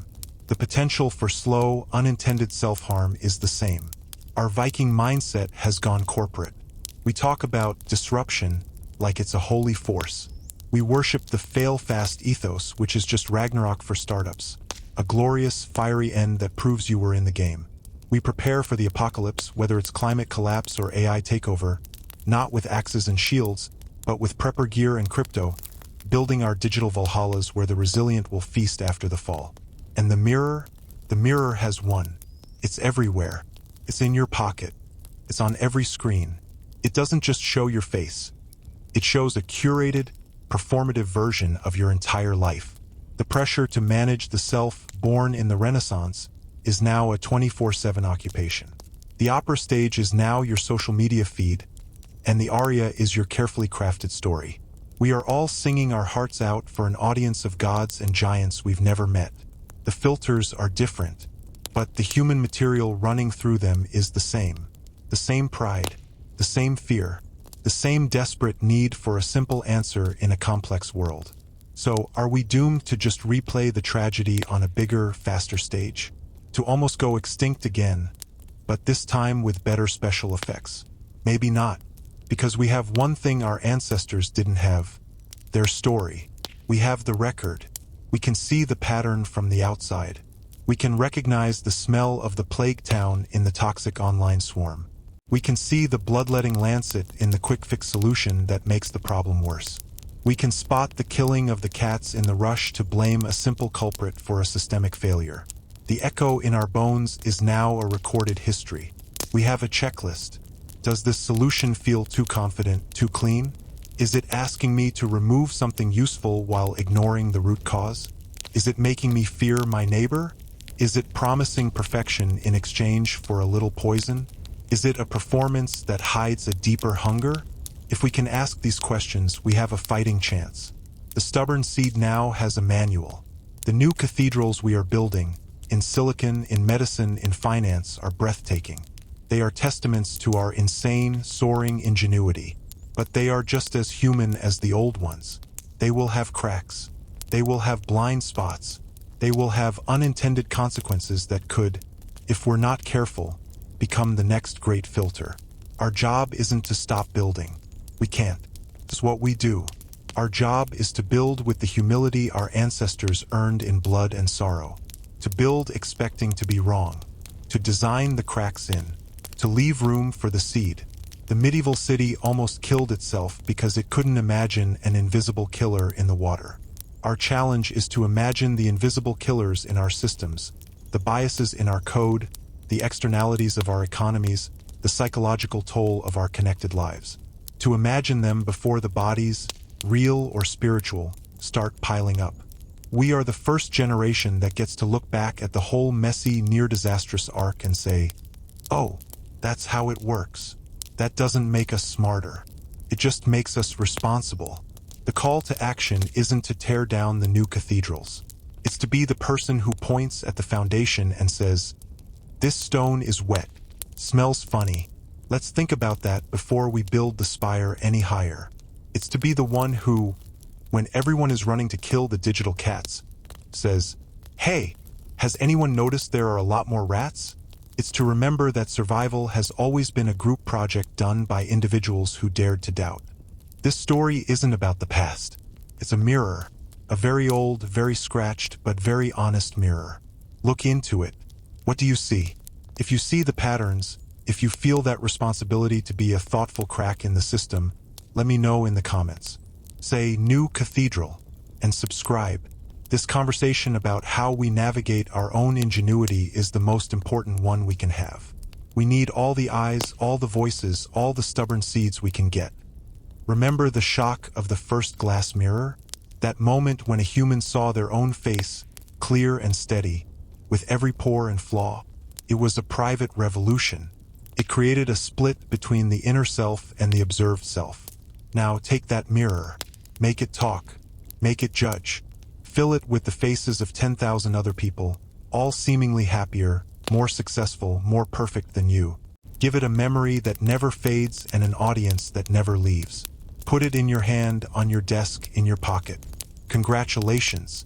You've invented the social media feed. It's not a mirror anymore. It's a carnival hall of mirrors, each one distorting reality in a new, terrifying, and addictive way. The medieval mirror created vanity. The social media mirror creates something worse, a permanent, low-grade anxiety of not being enough. It's the forever hunger of the soul. You scroll and you consume images of curated lives, the feasts, the victories, the flawless skin, the epic adventures. It's a diet of pure visual sugar. And just like the medieval peasant who was told to avoid nutritious vegetables, your psyche is being starved of the gritty, normal, nourishing truth of ordinary human life. The result? A new kind of plague, not of the body but of the mind.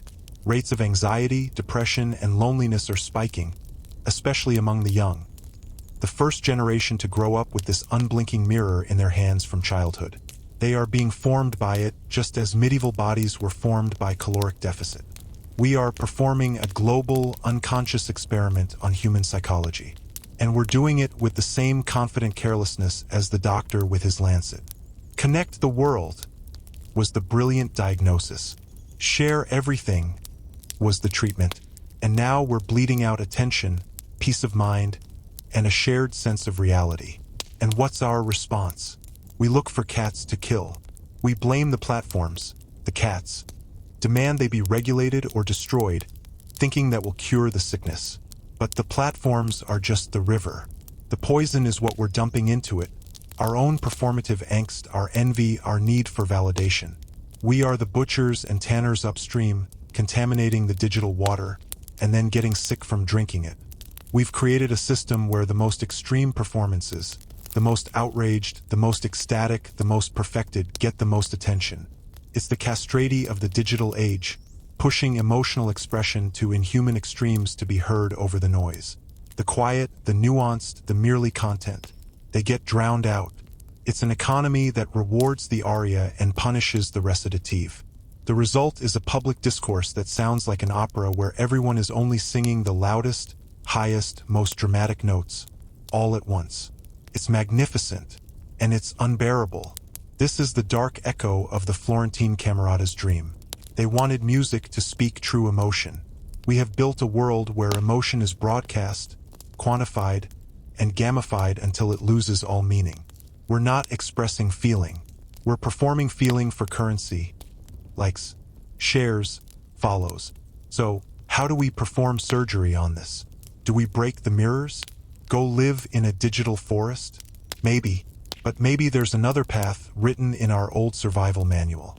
Remember the adaptation, the crack. The first people who used mirrors learned to cover them at certain times. They created rituals and boundaries to manage the psychological shock. We need to relearn that skill with ferocious intention. Digital hygiene isn't a cute idea. It's a survival skill for the 21st century mind. It means building your own rituals. No phones in the bedroom. Scheduled scroll-free hours. Curating your feed like you'd curate your food, junk in, junk out. It also means relearning the value of the unobserved life. The Viking didn't live for his Instagram saga. He lived for the deeds that would become the saga. The medieval peasant, for all his hardship, didn't have to worry about his personal brand. There is a freedom in being unseen, in doing things for their own sake, not for the performance. We have to actively, stubbornly carve out spaces for that freedom.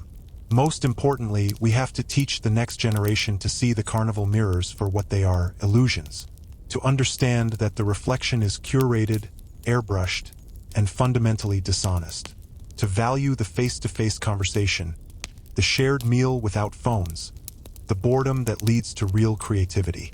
We have to give them the antibodies for the digital plague. This is the new stubborn seed. It's the decision to look away from the mirror, to close the app, to be bored, to be imperfect in private, to reject the performance and nurture the quiet, unobserved self that doesn't need an audience to exist. The old filters tested our bodies. This new one tests our sanity, our sense of self, our very ability to distinguish truth from a beautifully lit fiction. It's a filter made of pure thought, and it's every bit as deadly as the Black Death if we don't learn to navigate it. But we have an advantage. We've seen this movie before. We know what happens when a society gets obsessed with surfaces and ignores the rot underneath.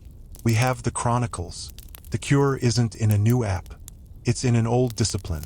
The discipline of doubt, of boundaries, and of valuing the real, unpolished, cracked, and glorious thing over the perfect reflection.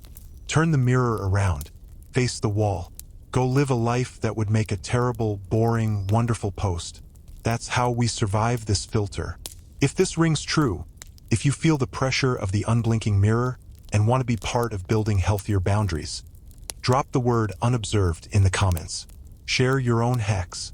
We need a new folklore for the digital age, stories of how to live well inside the carnival. And subscribe.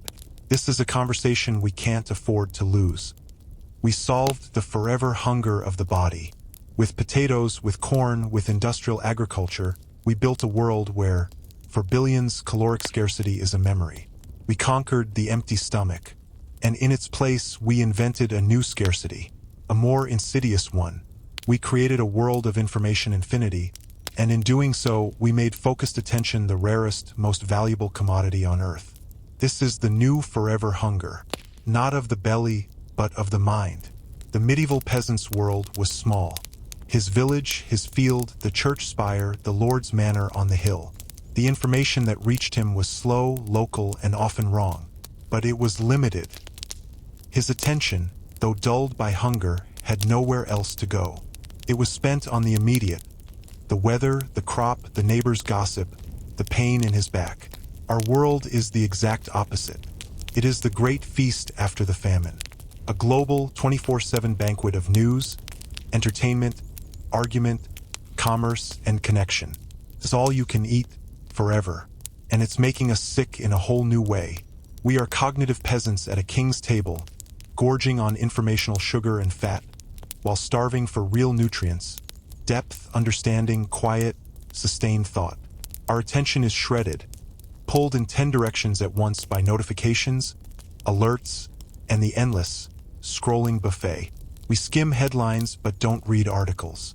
We watch recaps but not films. We have opinions on everything and expertise in nothing. This scarcity of focus has consequences.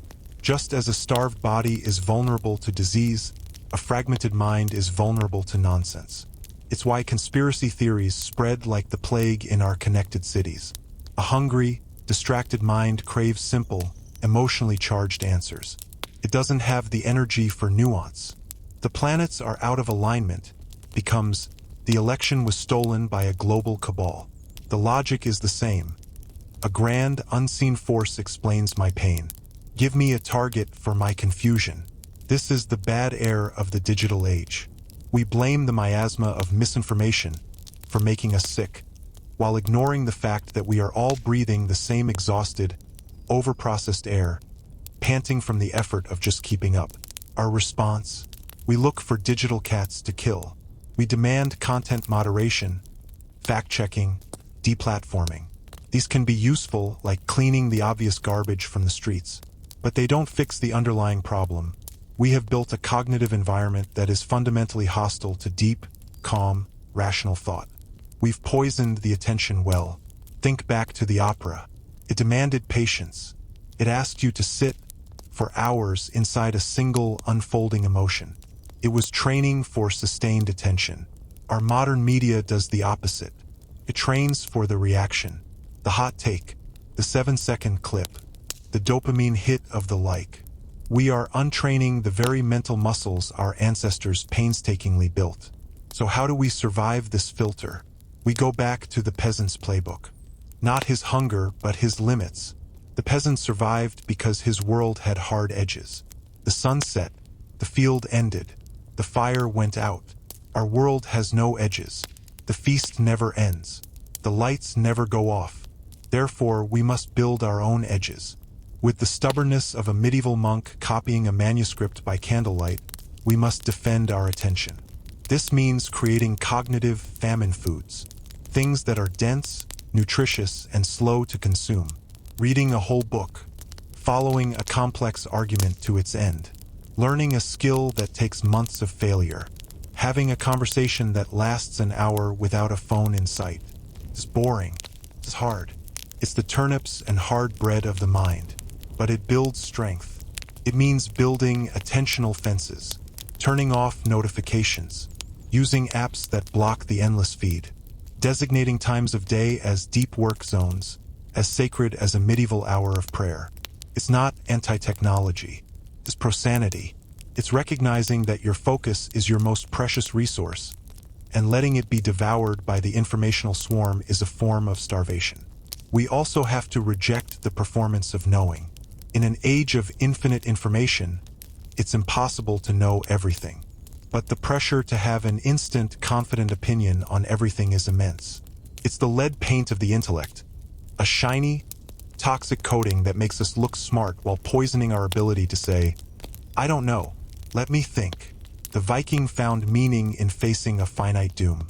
We must find meaning in facing our infinite distraction. Our act of defiance is not to fight to the last breath, but to choose a single, worthy thing to breathe for, to turn away from the feast and tend our own small, quiet garden of the mind. We survived the starvation of the body by stumbling on better crops. We'll survive the starvation of attention only by deliberately planting them, by choosing depth over breadth, silence over noise, and the hard, nourishing work of focus over the easy sugar of distraction. This is the next great human project. Not to connect more, but to connect more deeply. Not to know more, but to understand better. To move from being consumers at an endless feast to cultivators of our own attentive souls. If you feel this hunger, this sense of being overfed and undernourished at the same time, you're not alone.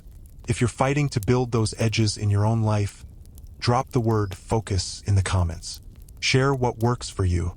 We need to write the new Peasant's Almanac for the mind. And subscribe. The fight for your attention is the defining battle of our age. Let's make sure we win it. The medieval doctor had his lancet and his galen. The priest had his Bible and his sacraments. Their authority was carved in stone, written in Latin, and backed by the fear of God and gangrene. You trusted them because the alternative was chaos and damnation. We look back and think, how could they be so blind? Then we open our phones. Our new priests don't wear robes. They wear hoodies or lab coats or suits on TED Talk stages. They don't wield lancets. They wield algorithms, data sets, peer-reviewed studies, often misreported. Their cathedrals are tech campuses, research institutes, and the curated grids of social media. And we trust them with a faith that would make a medieval peasant blush. Think about it. You have a pain? You don't just ask a doctor. You consult Dr. Google, a mysterious oracle that can diagnose you with a common cold or terminal cancer based on the same 3 symptoms. You want to know what's true? You don't study the issue. You check the consensus of your digital tribe, or you follow an influencer whose vibe feels correct. You want to make a decision what to buy, where to eat, who to date. You hand over the choice to a 5-star rating system, a recommendation engine, a compatibility quiz. We have outsourced our judgment to a new pantheon of digital and expert gods.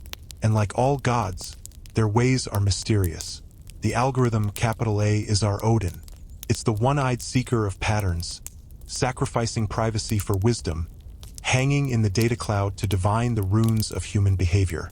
It tells us what we want before we know it. It shows us our fate in a targeted ad. And we follow its leads without question, because to refuse is to be cast out into the chaos of having to think for yourself. This is the same old filter dressed in new code. The filter of deferential trust. The medieval person trusted the system because it was all they had. We trust the new systems because they are dazzlingly effective. Until they're not. And when they fail, the results are just as bizarre and catastrophic as a bloodletting gone wrong. An algorithm designed to maximize engagement learns that outrage and conspiracy drive clicks. So it feeds us a diet of anger and nonsense, fracturing our shared reality, not because it's evil, but because that's what the medicine of engagement optimization dictates. We get bled of our civility to balance the corporate humor of quarterly profits. A social science finding, often tentative and complex, gets stripped of nuance and weaponized in the culture wars, becoming a new kind of religious dogma. People are canceled or championed based on a modern version of humoral theory, a simplified, moralistic framework that explains all social ills. Feels righteous. Feels like action. It spreads the sickness of division while promising a cure. Even our wellness culture has its high priests and its poisonous sacraments. The influencer preaching a clean diet based on shaky science is the new alchemist selling lead-laced beauty cream. The promise is the same: purity, perfection, control. The potential for hidden harm is the same. So, do we reject expertise? Become Luddites? Throw our smartphones into the river like a medieval mob throwing in cats? That's the knee-jerk reaction. The cat-killing solution. Feels good. Feels like action. But it's just another dead end. The answer isn't blind trust, and it isn't blanket rejection. It's literacy. Medieval people were illiterate in germ theory. We are illiterate in probability, in statistics, in logic, in the basic functioning of the systems that rule our lives. We need to learn to read the algorithmic runes. Not to become programmers, but to become informed skeptics. We need to ask questions our ancestors couldn't formulate. Who benefits from this piece of information making me feel this way? What is this system's actual goal? Hint: it's rarely to tell you the truth or to make you happy. It's usually to keep you scrolling or to sell you something. What is being simplified here? What complexity is being ignored? We must cultivate a new virtue, source skepticism. Not cynicism, which believes nothing, but a healthy, probing doubt that asks, says who? How do they know? What's the other side? This is the mental equivalent of boiling your water before you drink it. We also need to rediscover the virtue of provisional belief.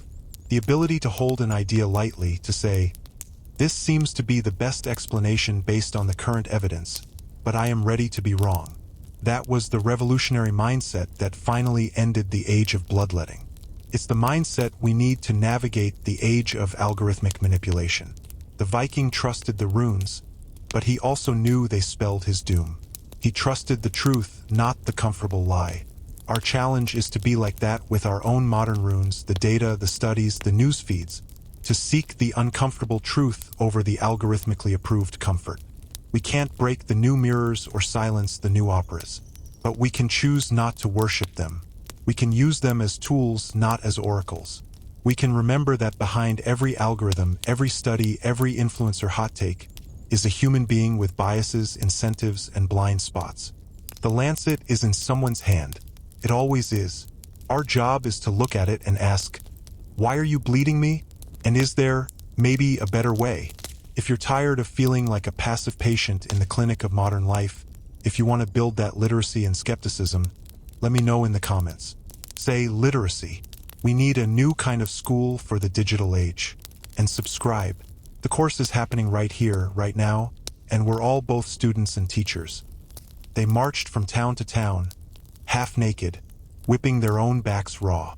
They sang hymns of penance, drawing crowds, their blood mingling with sweat and dust. The flagellants believed the plague was God's wrath. Their logic: if we show God enough suffering, if we prove our remorse is deeper than our skin, he will lift the punishment. They were wrong. All they did was spread the plague faster, turning their pilgrimage of pain into a tour bus for death. Now turn on your screen. Scroll through the trending topics. Watch the mobs form. Today's flagellants don't whip their backs. They whip their keyboards. Their suffering isn't physical. It's performative. Their penance isn't for God, but for the algorithm and the approval of the digital crowd. The modern flagellant procession is the outrage cycle. A sin is discovered, a bad tweet from 2012, an insensitive comment, a clumsy corporate logo. The mob gathers. They don their hair shirts of moral certainty. And then the whipping begins. Not with leather, but with hashtags. Not with chains, but with quote tweets. The goal is the same: to display such public, spectacular anguish over the transgression that the cosmic balance, now called social justice or market forces, will be restored. The individual flagellant whips himself to save his soul. The digital mob whips the sinner to save its sense of moral order. The bloodletting is metaphorical, but the fever it spreads is real. Because, like the medieval processions, these digital mobs are incredible vectors for contagion. They spread not a bacterial plague, but a virus of fear, anger, and brittle purity. They draw huge crowds, the online equivalent of packing a town square. Everyone breathes the same heated, toxic air. Nuance dies first, then empathy, then facts. What's left is a pure, satisfying, and utterly destructive rage. And the logic is just as flawed as the flagellants. The medieval flagellant thought, more suffering equals less plague. The digital mob thinks, more outrage equals less injustice. But just as whipping didn't kill a single bacillus, a pylon rarely fixes a systemic problem.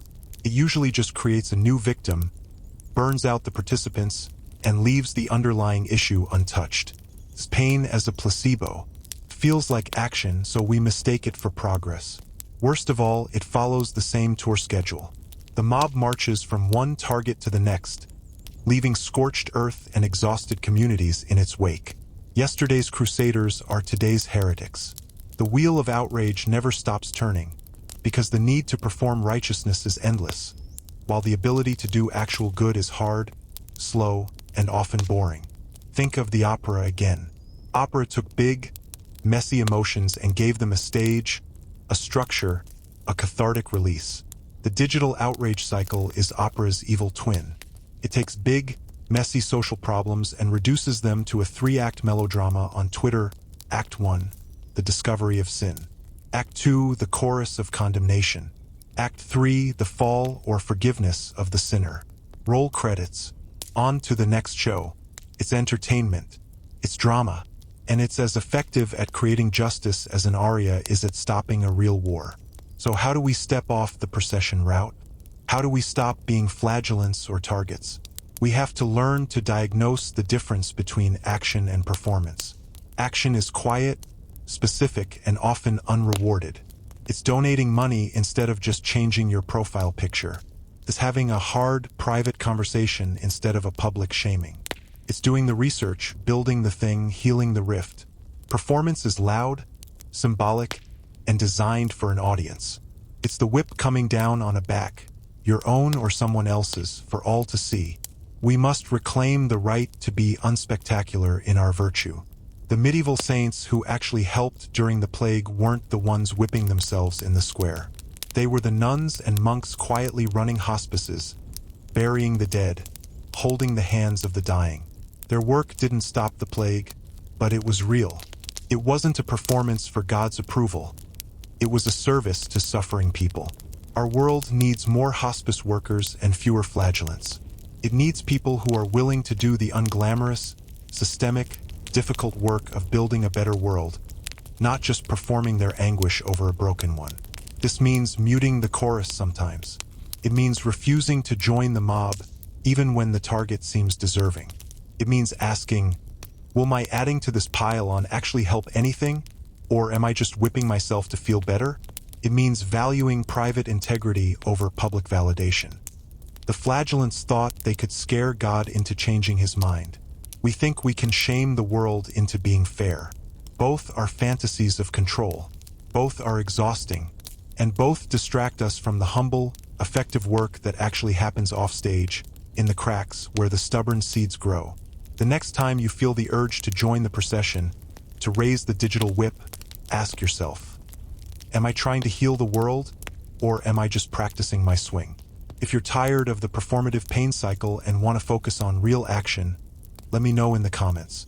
say action, and subscribe. The most interesting and important stories are never the ones trending. They're the ones happening quietly, in the margins, where the real healing begins.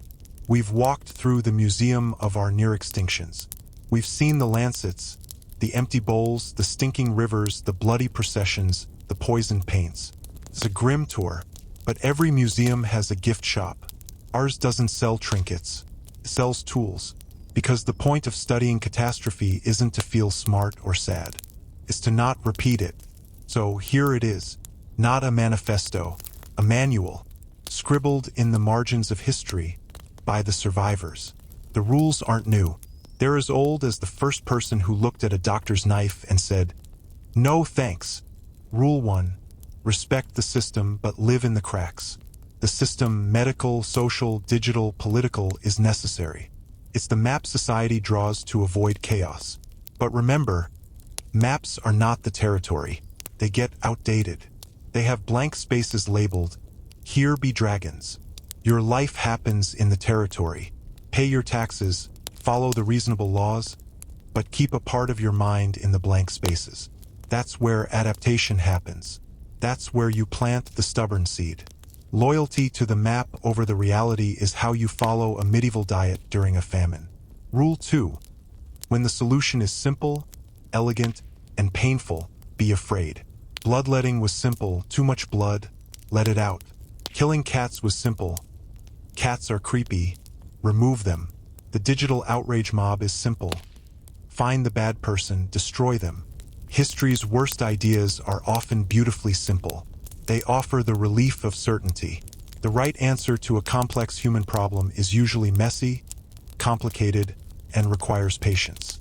If a cure promises to be quick, universal, and involves removing something, blood, cats, people, rights, put your hand on your wallet and back away slowly. Rule 3. Watch what works, not what's said. The official story is written by the people with the loudest voices and the sharpest lancets. The real story is written in survival. Did the family that avoided the doctor fare better? Does the community that ignores the toxic feed seem happier? Does turning off notifications improve your sleep? Don't listen to the theory. Watch the results. Copy the action, not the slogan. This is how humanity stumbled onto quarantine, sanitation, and potatoes. Rule 4. Your attention is your most precious fluid. Do not let them bleed it. In an age of plenty, your focused attention is your lifeblood. Every notification, every autoplay video, every outrage scroll is a tiny lancet, opening a vein and letting your capacity for deep thought drip away. Guard your attention with the desperation of a medieval doctor guarding his last vial of probably useless medicine. Build fences, create rituals, be the boring person who sometimes disappears. A fragmented mind is a pre-infected body, waiting for the next ideological plague to sweep through. Rule 5. Beware of priests wielding new runes. Authority always clothes itself in the best technology of the day. Once it was Latin and leeches, now it's algorithms and analytics. The new priest class, the technocrats, the data gurus, the influencer shamans, speak a language designed to awe you into obedience. Learn enough of their language to ask good questions. What's the incentive? What's being measured? What's being ignored? Trust should be earned, not bestowed with a login. Rule 6. You don't need to perform your pain to prove you care. The flagellant's thought spectacle was piety. We think retweets are activism. They're not. Real change is achingly slow, frustratingly complex, and rarely photogenic. Doing good is not the same as being seen doing good. Let your private integrity be your compass, not your public performance. The world needs more people building quiet shelters and fewer people painting their names on the wrecking ball. Rule 7. The mirror is a tool, not a truth. The mirror, literal and digital, shows a surface, a flat, reflected slice of a moment. It does not show your heart, your history, your potential, or your worth. To judge yourself by it is as foolish as diagnosing a disease by the color of your hat. Use the mirror to see if you have food in your teeth, then walk away. Live a life that would make a terrible, beautiful, messy biography, not a flawless Instagram grid. Rule 8. Feast, but no, it's a feast. We live in the aftermath of the calorie bomb. We have access to feasts of information, entertainment, and stuff that would stun our ancestors. Enjoy it. But no, it's a feast, not a steady state. Your biology and psychology are built for scarcity. Overindulgence will make you sick in new, subtle ways. Practice leaving the table a little hungry. Create artificial scarcity in your consumption. It's the only way to stay healthy at the endless banquet. Rule 9. Value the unobserved life. The greatest acts of creation, love, and rebellion often happen unseen. The Viking preparing for Ragnarok wasn't doing it for the saga. The saga came later. Cultivate parts of your life that exist only for you and the few people you truly love. A skill, a garden, a private joke, a silent act of kindness. This is your psychological deep well, safe from the poisoned river of public opinion. Rule 10. You are the stubborn seed. Act like it. You are not the cathedral. You are not the grand theory. You are not the flawless performance. You are the green thing growing in the broken mortar. Your power is not in your perfection, but in your persistence, in your ability to be wrong, to adapt, to find the light in an unexpected direction. Your job is not to be the system. Your job is to outlive it, outgrow it, and eventually to help build a better one on its ruins. This is the survivor's wisdom. It's not flashy. It won't get you on a stage. It won't make you an influencer, but it might just keep you, and the people you care about, from becoming another exhibit in the Museum of Confident Failures. The filters are always changing. The human material running through them is not. We have the same fears, the same pride, the same capacity for error and for grace. The only difference is now we have the chronicles. We have no excuse. If this manual makes sense to you, if you see yourself as a stubborn seed in the cracks of a new age, let me know in the comments. Say, seed, this is how we find each other. And subscribe. The museum tour is over. Now we go back out into the messy, beautiful, dangerous world. Let's try to be better ancestors. Every era thinks it's the main character. The medieval monk, scratching out his chronicle by candlelight, believed the plagues and wars of his day were the culmination of God's plan. The Renaissance thinker was sure they were witnessing the rebirth of civilization itself. They were wrong. They were not the climax. They were a chapter. A messy, bloody, glorious, stupid chapter. And so are we. Right now, at this moment, future historians, or whatever comes after historians, are looking back at us. They are examining our digital fossils, our carbon layers, our cultural artifacts. They are trying to figure out what the hell we were thinking. What will they see? They will see a species that conquered bacterial plague, only to drown in a self-made ocean of anxiety. They will see a people who unlocked the secrets of the atom and the genome, then spent incredible energy arguing with cartoons on screens. They will see cathedrals of data built to reach a god called efficiency, while the human spirit withered in the shadows. They will see our filters, the social media mirror, the attention famine, the algorithmic priests, the digital flagellants. They will give them dry, academic names and write papers about our cognitive transition trauma or our pre-singularity social convulsions. And they will ask the same question we ask of the Middle Ages. How did they come so close to the edge? And why didn't they jump? Our job right now is to write an interesting answer into the record. Not with a grand proclamation, but with our million small choices. We are the chroniclers of our own near-miss. So what story do we want to tell?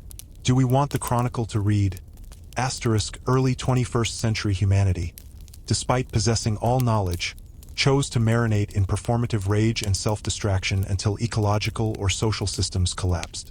Their final tweets were about their final tweets. Or do we want it to say, faced with unprecedented cognitive and social filters, the early 21st century underwent a painful but deliberate adaptation. They learned to value depth over noise, repair over blame, and quiet resilience over noisy certainty.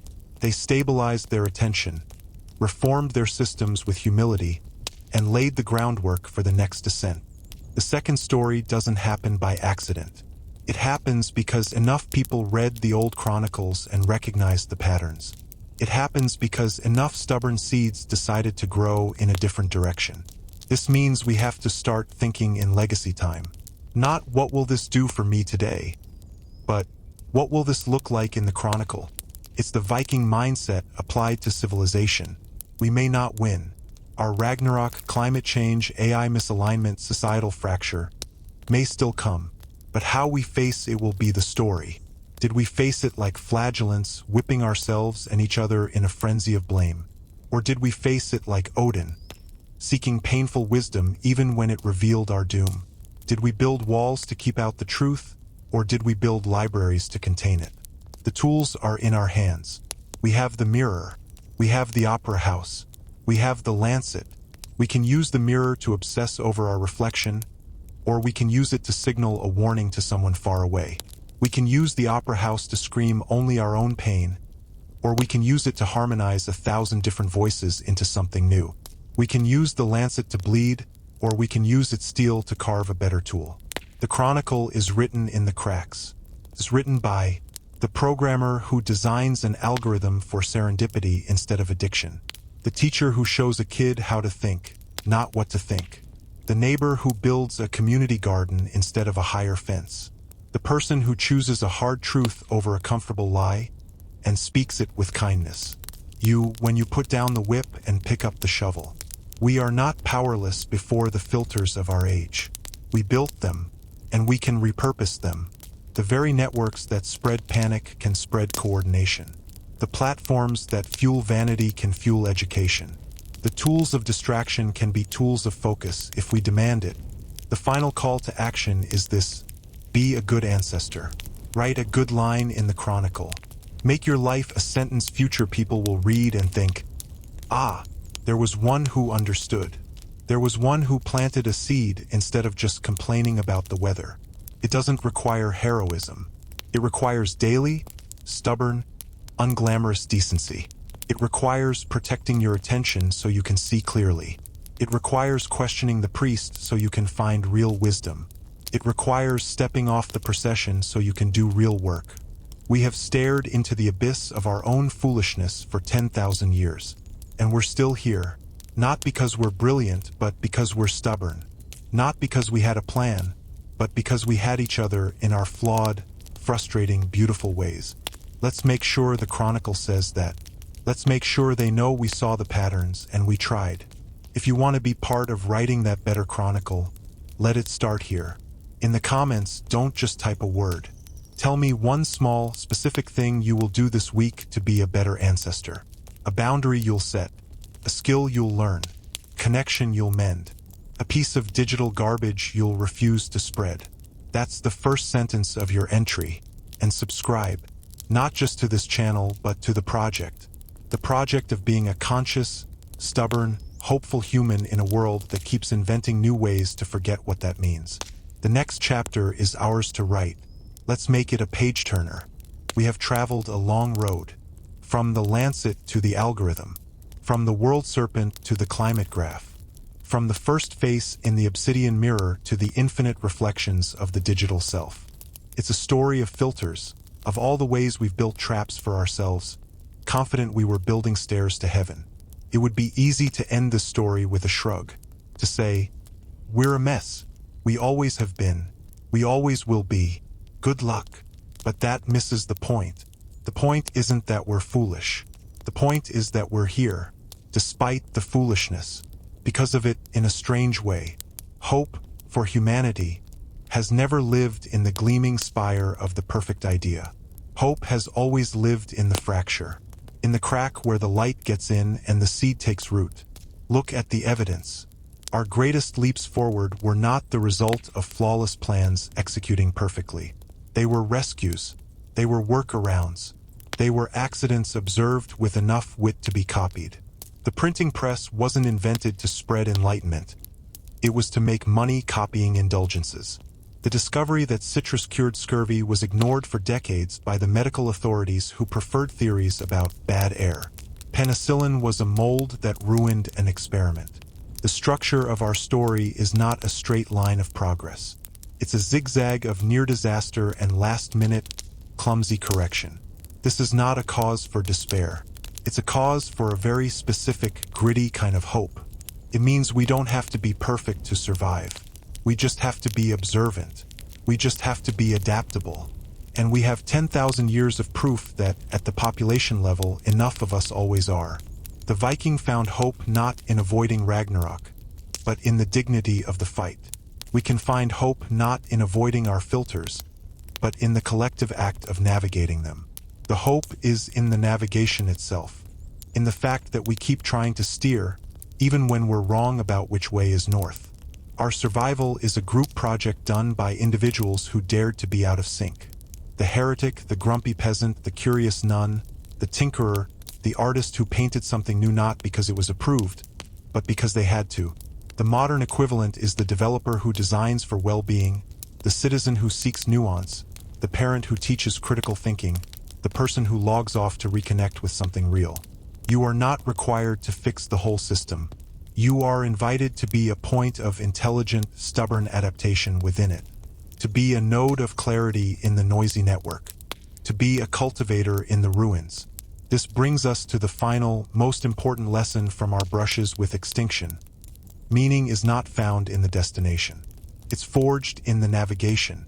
The medieval person, seeking meaning, looked to God's plan, a destination.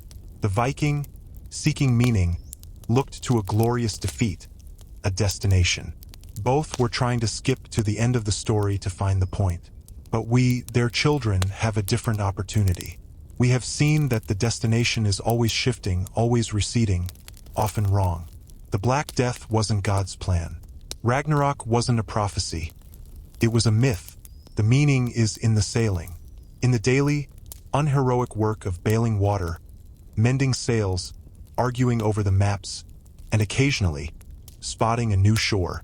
The meaning is in the fact that we are on the ship together, and we haven't sunk it yet, despite our best efforts. So what do we do with this? We drop the pretense of final solutions. We embrace the permanent work in progress. We build systems with humility, expecting them to fail, and designing them to fail safely. We educate not for certainty, but for adaptability. We judge ourselves not by how right we are, but by how well we learn when we're wrong. We stop waiting for a hero or dreading a doom. We become the crew, the filters ahead of us. Climate disruption, artificial intelligence, genetic engineering, cosmic loneliness are bigger and stranger than any we've faced. They are cathedrals of complexity, and we will be wrong about them. Terribly, embarrassingly wrong. People will bleed themselves with new kinds of lancets. They will kill the wrong cats. They will march in new kinds of flagellant processions. But if enough of us remember the old patterns, if we keep our eyes on the cracks where life persists, if we value the quiet adapter over the loud dogmatist, we have a chance. Not to be perfect, just to be ongoing.